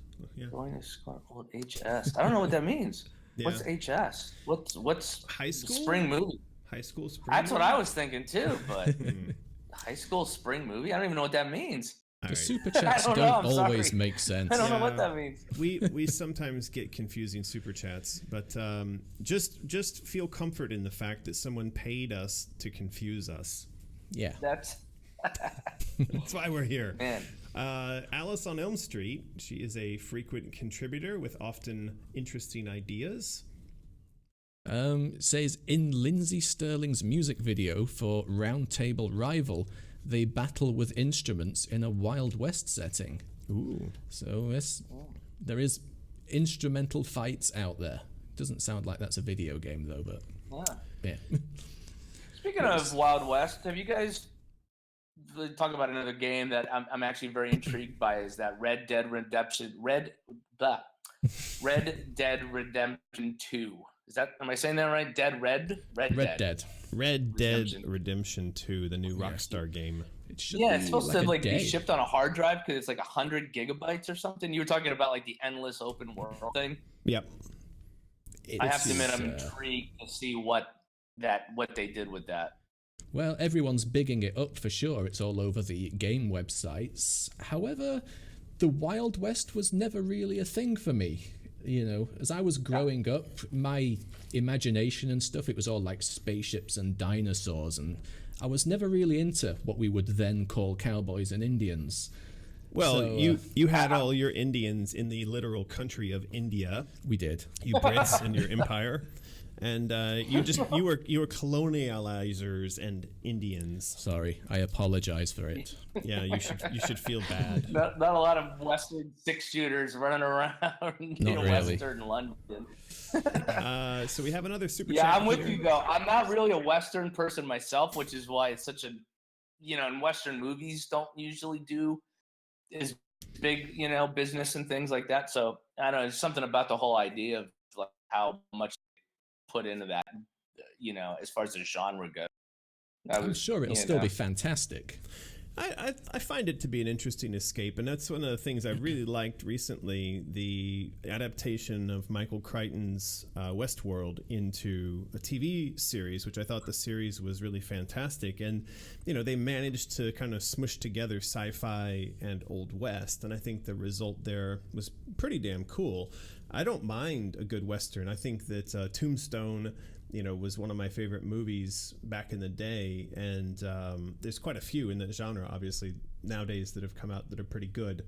So I'm looking forward to it. I just haven't got past God of War yet. I still need to get to finish God of War, finish Spider-Man, and then I can go play around in the Old West. Yeah. There you go. We have another super chat here from Tom Resnick. Saying, love your games, gentlemen. 2 quick questions. Are we open to fan contributions to the project? And if so, would we and Maestro Vrenna be open to hear a fan score submission? Much love. Hey, Tom. So Tom has been a fan for a long time, maybe 15 years or so. And he has, in that time, often shared his music because he is himself a composer, a creator of music. And so, yeah, Tom, you can always try to send something via email or Facebook.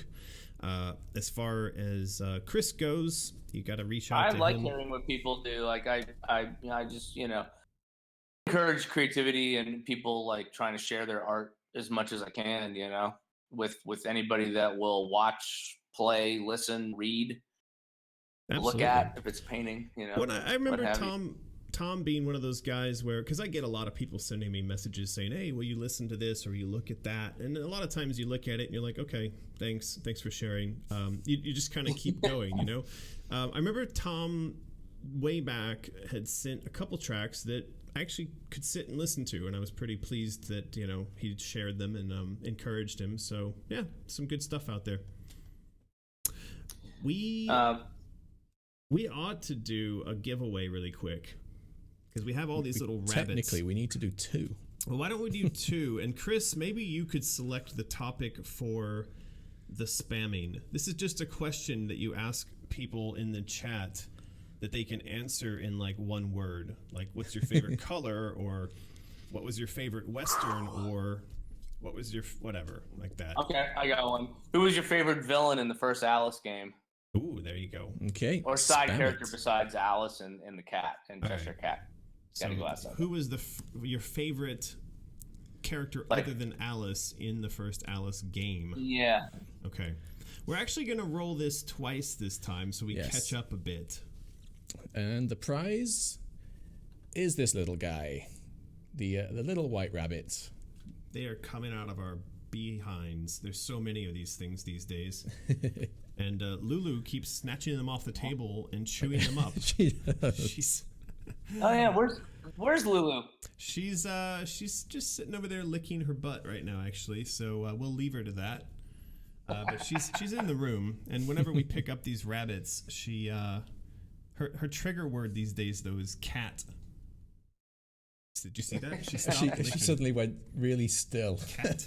She's like, cat. She thinks it's a toy. Yeah, I got Otis is all curled up, like sitting right next to me, listening. All right, so we've got a bunch of comments coming in. Red Queen, Jabberwock, Hatter, Duchess, the cat, of course. Cat, Queen, Lulu, cat. Queen, Hatter, Griffin.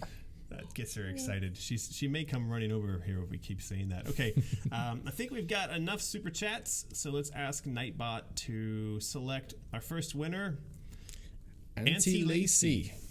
Auntie Lacey. All right, Auntie Lacey, you won a mini white rabbit. So if you could please send an email to mysterious@americanmcgee.com. Include the fact that you won a rabbit, also your mailing address, your phone number, and please make it in a format that doesn't make me struggle to interpret it. Otherwise, you will not get a rabbit. And we're going to do one more.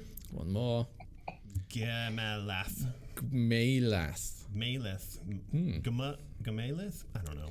Anyway, Malath, you've also won a tiny white rabbit. So again, mysterious@americanmcgee.com. Include your name, mailing address, phone number, and the fact that you won a rabbit. And please put it in a format which is easily converted into a mailing label. Yeah. All right. So Chris, the other big question we get all the time from the fans is Chris going to come and do music for the new game? Now the implication is they desperately want you to come and do music for the new game. So I guess based on what you've seen before, what are your feelings on that idea?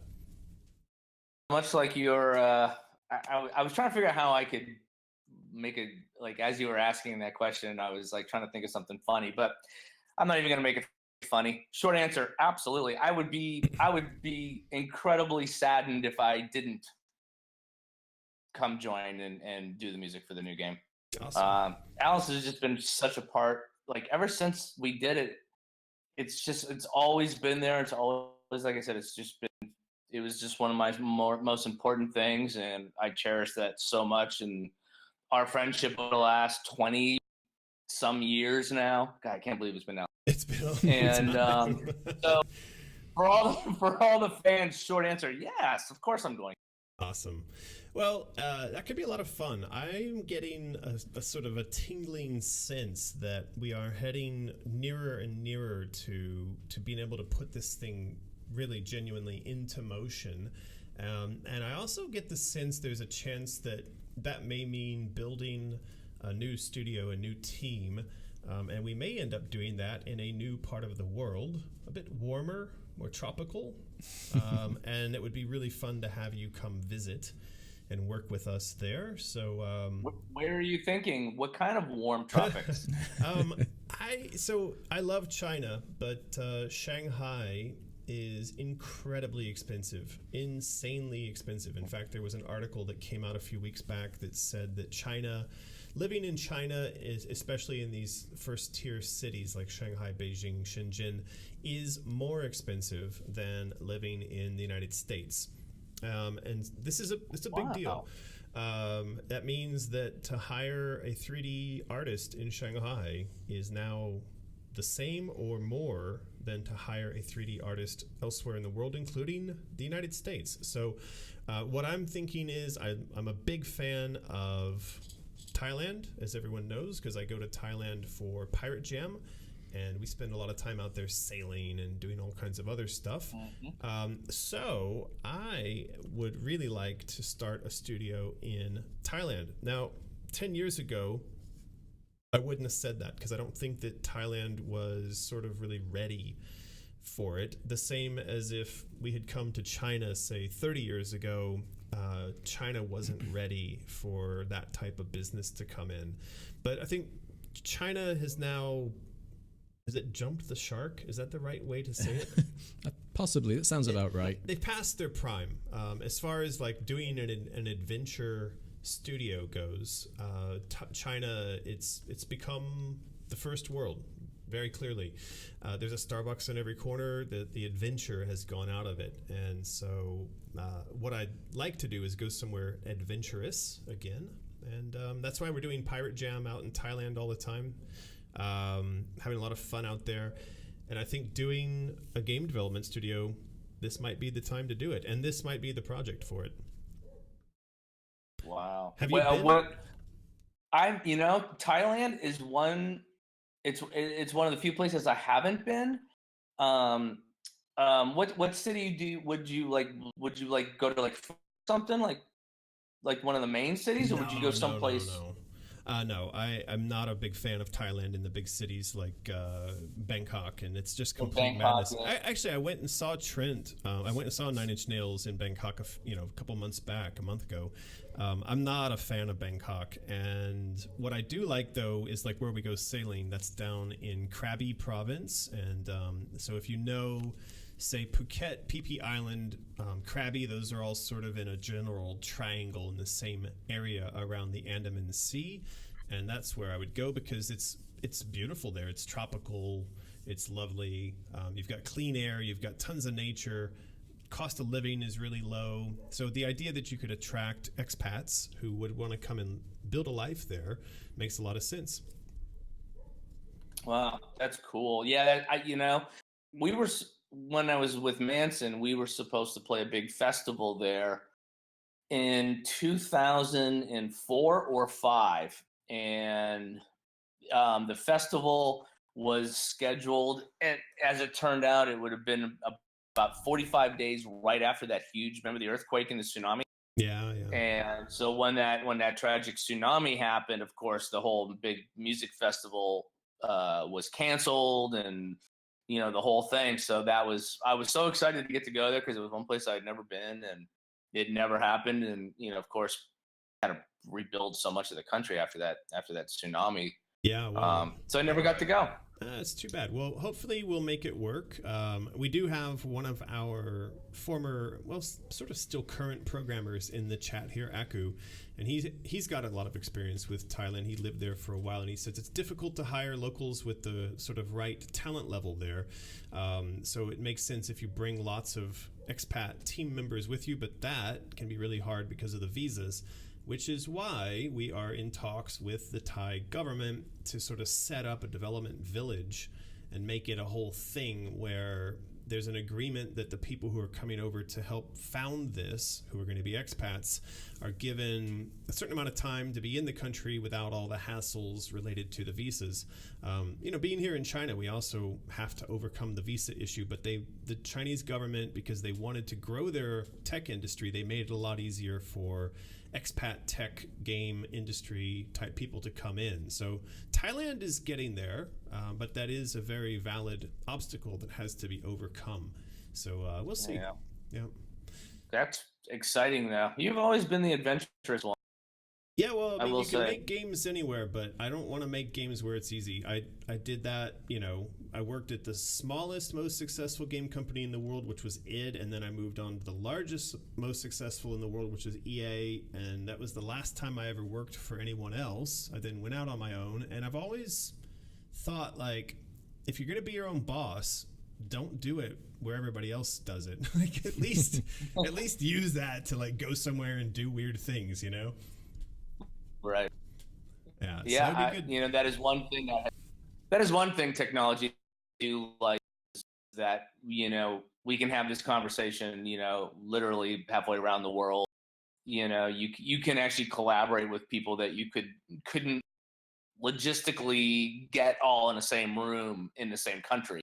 Well, do you remember how difficult at it was for us when we were doing the Quake sounds and the music? Is that I had to carry, that was one of the reasons I came to New Orleans, was because it was faster for me to go and carry big hard drives back and forth than it was to try to transfer that stuff over the internet at the speeds that we had available at that time. Exactly. Oh, I know. Like, just, yeah, hand delivering things, and like yeah, absolutely. That's what I was thinking about. It's like, wow, it's really, Yeah. that part of it's really come a long way and allows people to, it sucks when you can't work with somebody because they're too far away, or a flight's too expensive, or it's just Yeah, impossible. For sure. Well, one of the things also that maybe we'll talk about in the future is the fact that, like, Thailand, because they want to build this new digital economy and they want to get the talent to come there, and also they want to build up their local talent, is that education is a really important part of any proposal that you make.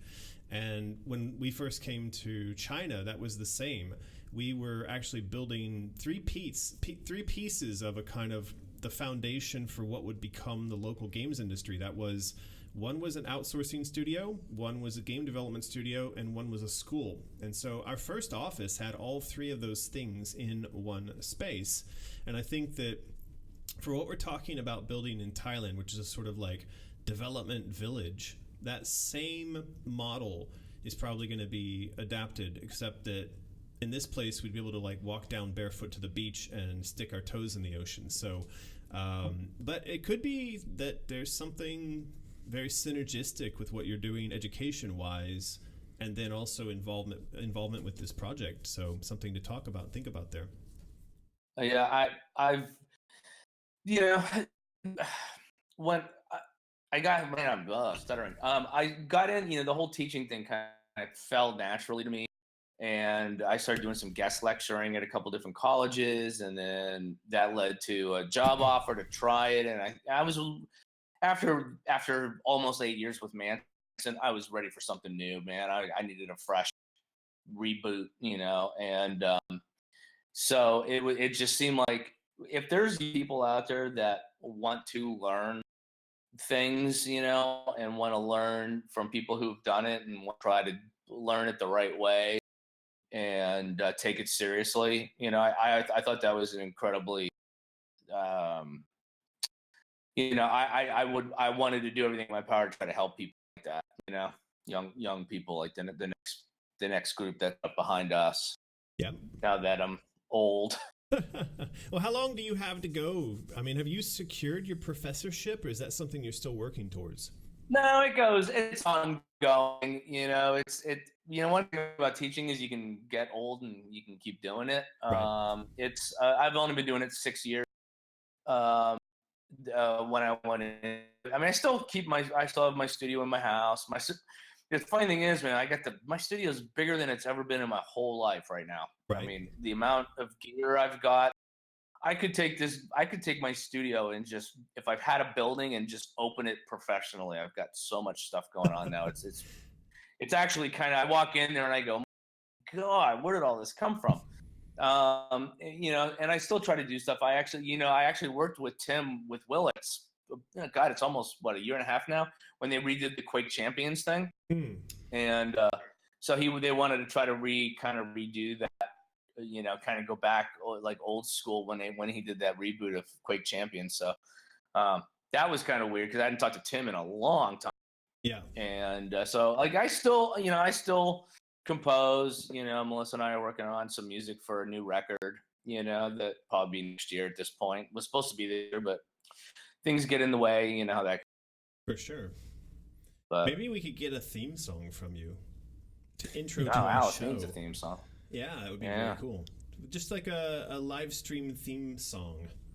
Yeah, to put underneath all the stuff. Yeah, and just run it. Maybe. That'll give me an excuse. Sometimes, you need an excuse to go. Sometimes you just want to go sit in a room and just make something, whatever it is. Right. For me, it's music, but it could be art. There's times where you're like, I want to be creative, but I don't really. Like, you need someone to say, hey, will you do this? And then you're like, I would love to do that, because it's like I need someone to tell me to go do something for them so that I have an excuse to be creative.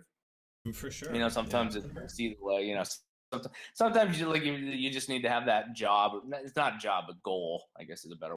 Well, if you find yourself with time, I'm sure that the fans would love, even if it was a sort of like musical sketch, I'm sure they would love to hear your sketch impression of the music, the sound for Alice Asylum. That would be sort of the music as it relates to this 13-year-old girl going through this experience, this PTSD experience.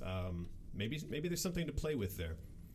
Yeah, I really like, that's the thing that's always been kicking around my brain is, again, her whole mental state and being able to express that sonically. In a new way, something that harkens back to the previous Alice games, but then that's something that's got its own. That is one thing I loved about the first Alice game that, and I know games have changed with the open world and you can't really do them, but the fact that like each level was almost a little song that, and now how the songs kind of looped and everything, and you can't really do that anymore. That's not the way games are developed as much, but there was something really kind of quaint about some of that, works good for CDs anyway when you put it on, to have it like song structured. But I know you can't really do that. People probably lose their mom. I think that the Alice games and like the design we're working on right now, they actually lend themselves to that still to some degree. And the reason why is because, as we mentioned, the game is broken up into some very distinct areas, each of those linked to an emotion. So when we get to a zone, and that zone is going to have a very distinct tone, a look to it, a feel, and it may even have semi-distinct gameplay, it would not be unheard of that the music there is also very distinctly of that zone. So it would give you the opportunity to not necessarily write just like one track that plays over and over and over again, but you could imagine that within that area there are the stubs and the stems and the bits that then are maybe programmatically linked and melded together, so that you do have a bit of music, call it, I've been putting air quotes around that, that is able to play for an hour, but it's never quite the same because it's taking input from the environment in order to change up exactly what's being played. Does that make sense? It totally makes sense. Yeah. Almost like interactive music that it's all themed around a certain thing. That's one thing I always like too, is like I'm still a big fan of scores that, as much as I love to go watch a good Marvel movie, I couldn't hum you a note of any, well, I could probably do the Avengers hook, but other than that, there's really, the way scoring has become, from the days of like Danny Elfman doing Beetlejuice and doing Edward Scissorhands to where we're at now. And like every time I hear a John Williams score, it just so like you can hum it later, whether it's Harry Potter, Star Wars, what have you, James Bond, things like that. Now it's just these cues that for sure, that just kind of come in. You know what I'm talking about? For sure. But you know, it's like a almost lot of the John Williams scores were taken from the planets. The what was the composer? Who did he steal? Host? What was the guy's name? Anyway, the symphonic composer, and that symphony was called The Planets. And so if you go back and you listen to like Star Wars, Star Trek, even Aliens, and then you go and you listen to The Planets, he's taken all of the riffs from that, and of course he applied them through a whole series of scores, but they all, like you said, they're very memorable. Yeah, it's weird now because when I watch a movie where the music is like that, where it's memorable, for some weird reason, it almost pulls me out of the movie now. Yeah. Because I'm like, whoa, that's an actually awesome piece of music. Oh wait, I forgot what's going on in the movie. Yeah. Where if it's nothing but a bunch of like all these like just punctuating the action of whatever superhero you're currently watching. Have you watched The Orville? That's the Seth MacFarlane sci-fi. I have. I watched the whole first season. I loved it. It's fantastic on many levels, but I'm curious. I mean, I'm sure you picked up on the fact that they're intentionally pulling all these major cinematic themes from Aliens and Star Wars and Star Trek and layering those into the scenes. What'd you think of that? Oh, I loved it. I mean, and it was so obvious that what they're doing is such an homage to all of the classic sci-fi stuff. Music, the way the episodes are structured, like just the typical. They even had a joke in one of the beginning episodes where they were like going to go down to the planet, and the guy's like, "Wait, where's your name tag?" It doesn't matter because I'm gonna die, and you know what I mean. Like, there's always the one Star Trek guy that's in the first scene only, and he's the one that gets killed in the first 3 minutes. I mean, they even like pulled jokes like that. I just think that show's actually really brilliant. I think Seth MacFarlane's actually really brilliant. Oh, for sure. Yeah, for sure. You know, the way he does stuff, and then like the Orville, like when it first came out, I was like, I don't know about this. And then I watched the first episode, I went, all right, I'm in. You know, and again, the character's flawed because, you know, the thing, his wife cheated with that alien guy, and then he had the year he was just drinking for a year, and you know, and it's like, yeah, you already feel empathy, and it's like, well, it's probably from some dumb. Yeah, I hear you. I was, saying to Martin, I think it's probably one of the most humane and realistic representations of the aftermath of an affair, even though it was presented, ostensibly in a humorous fashion, but it was also incredibly dark. It was incredibly depressing, and his emotional sort of response to it, and hers, was probably the most adult, and I mean that in like a mature sense of a representation of the aftermath of that in a relationship that I've ever seen in film or television. And then yet you're like, well, it's just this goofy throwaway space sci-fi, thing. But no, I mean, it's really touching, really serious. Yeah. That and like the one with it deals with like, the one alien guy, they're a same-sex couple when they have the baby, because only men have babies or whatever. Yep. And it's like they're dealing with that's some heavy stuff. Such a weird stuff. They really hit on some heavy social commentary stuff that I find like really brilliant. You know? I agree. I watch a lot of television. That's like kind of my thing. So it's like I think there's so much good television right now, more so than movies. Like talking like the video game thing, movies are so expensive now. If you're gonna drop $200 million, you better swing the bat wide and hit as much audience as you can. But when you're a Netflix show or like an FX show or a Hulu, like you can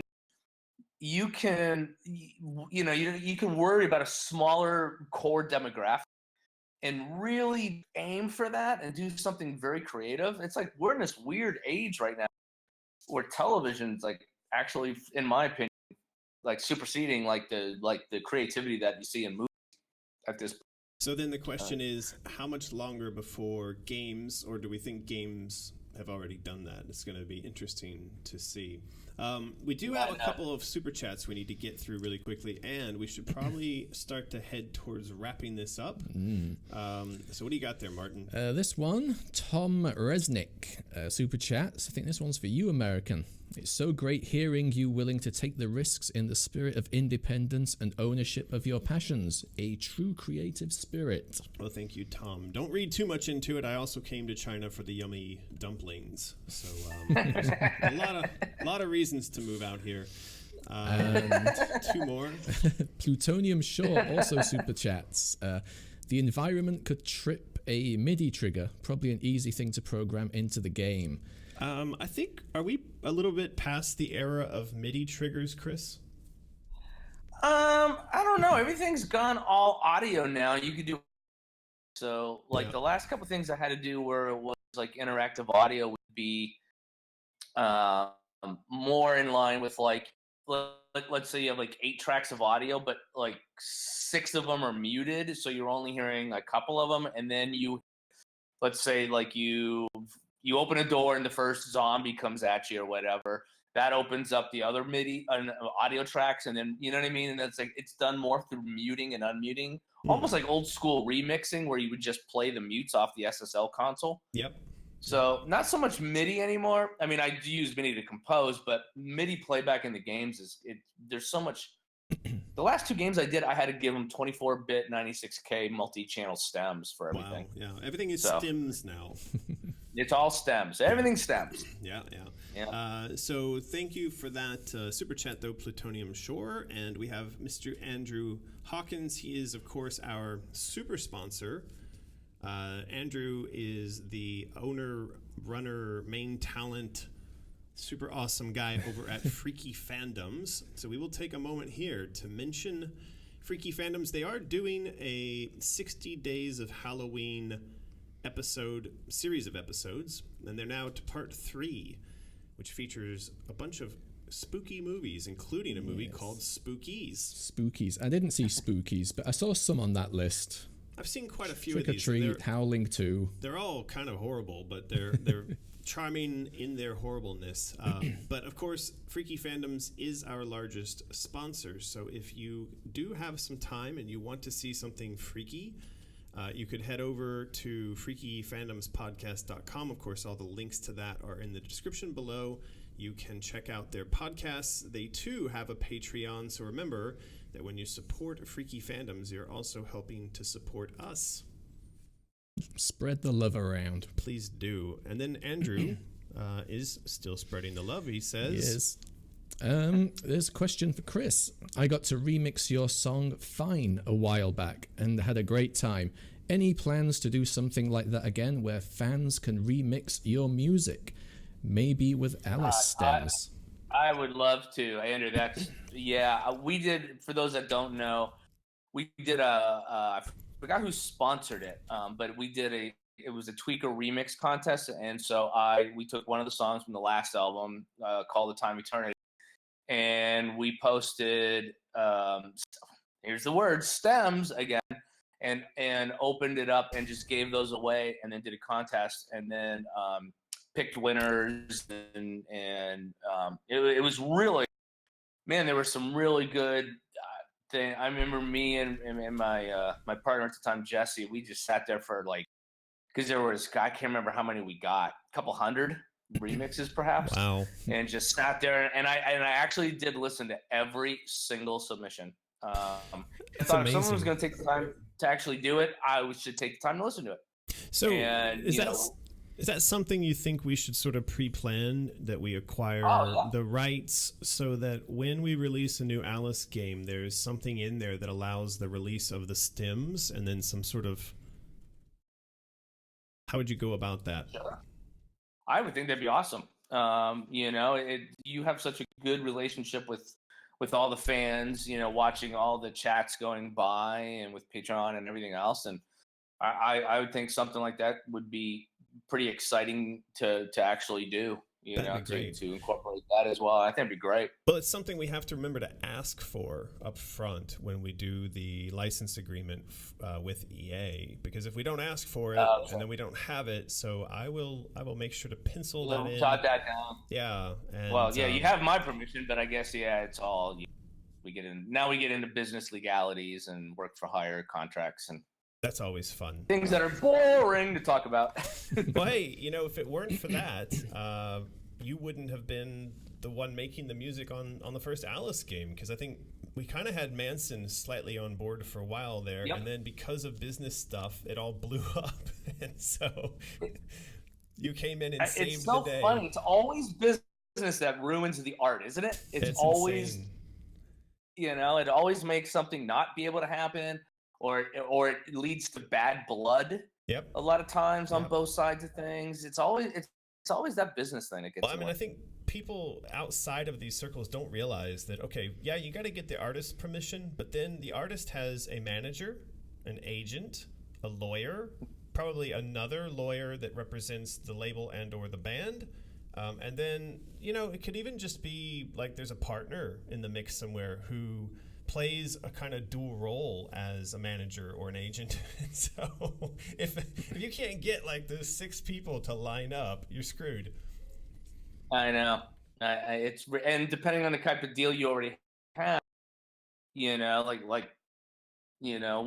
both have signed deals where you don't necessarily have the freedom to go do what you'd want to do because they kind of own you. Yep. In certain ways, That's right. So, and then you have to go back and say, "Can I please work?" And then they're like, "No, you may not work." Yeah, it's really, really tough. It's tough. This has kind of been the bane of my existence in my relationship with EA. I have to say, I think, they've been generally all right. But at the same time, the one thing I've become most well known for is this Alice property. And there's times if I go to talk to them, they're like, yeah, no, we're not interested in that. And then, every once in a while, and I mean like every 5 years, they'll warm up and think like, maybe we should do another one of those. And I'm just sitting here twiddling my thumbs. So it's always funny where they're like, yeah, we don't really think we want to do anything with that. Okay, well then can I just have it and go do it on my own? And they're like, no, because you're still too valuable as a property for us to. We're not going to just give back your album or your game or your comic book idea that we optioned 17 years ago into a movie. Well, I've had the problem with EA where they won't give me a job as an employee because they view me too much as an external creator. So I can't have a normal job with them. And then, of course, they are on top of the Alice license. But we did get lucky this time around because I wrote a blog post and I said, please stop asking. This was to the fans. I said, please stop asking me about a new Alice game because this is all up to EA. And that got a lot of press, and EA saw it. And to their credit, they came back and they said, hey, this doesn't have to sit on a shelf. We'll let you have it. So, kudos to them for seeing that there was another way forward with this. And it's also a testament too that the first game is 18 years old, has the cult following and the fan base and the passion and the cosplay and the it's still out there. People, it's still incredibly respected and adored. Well, people are still listening to your soundtrack, so it's people still listen to the music and they still play the game, and it's just crazy. And it's been 18 years, so it should prove to them and everybody that there is a lot of value in it, and that you need to do it. For sure. Period. Well, listen, I do think we have to get through some of these final super chats, and we should do and I probably should go to bed. Yep, you should go to bed.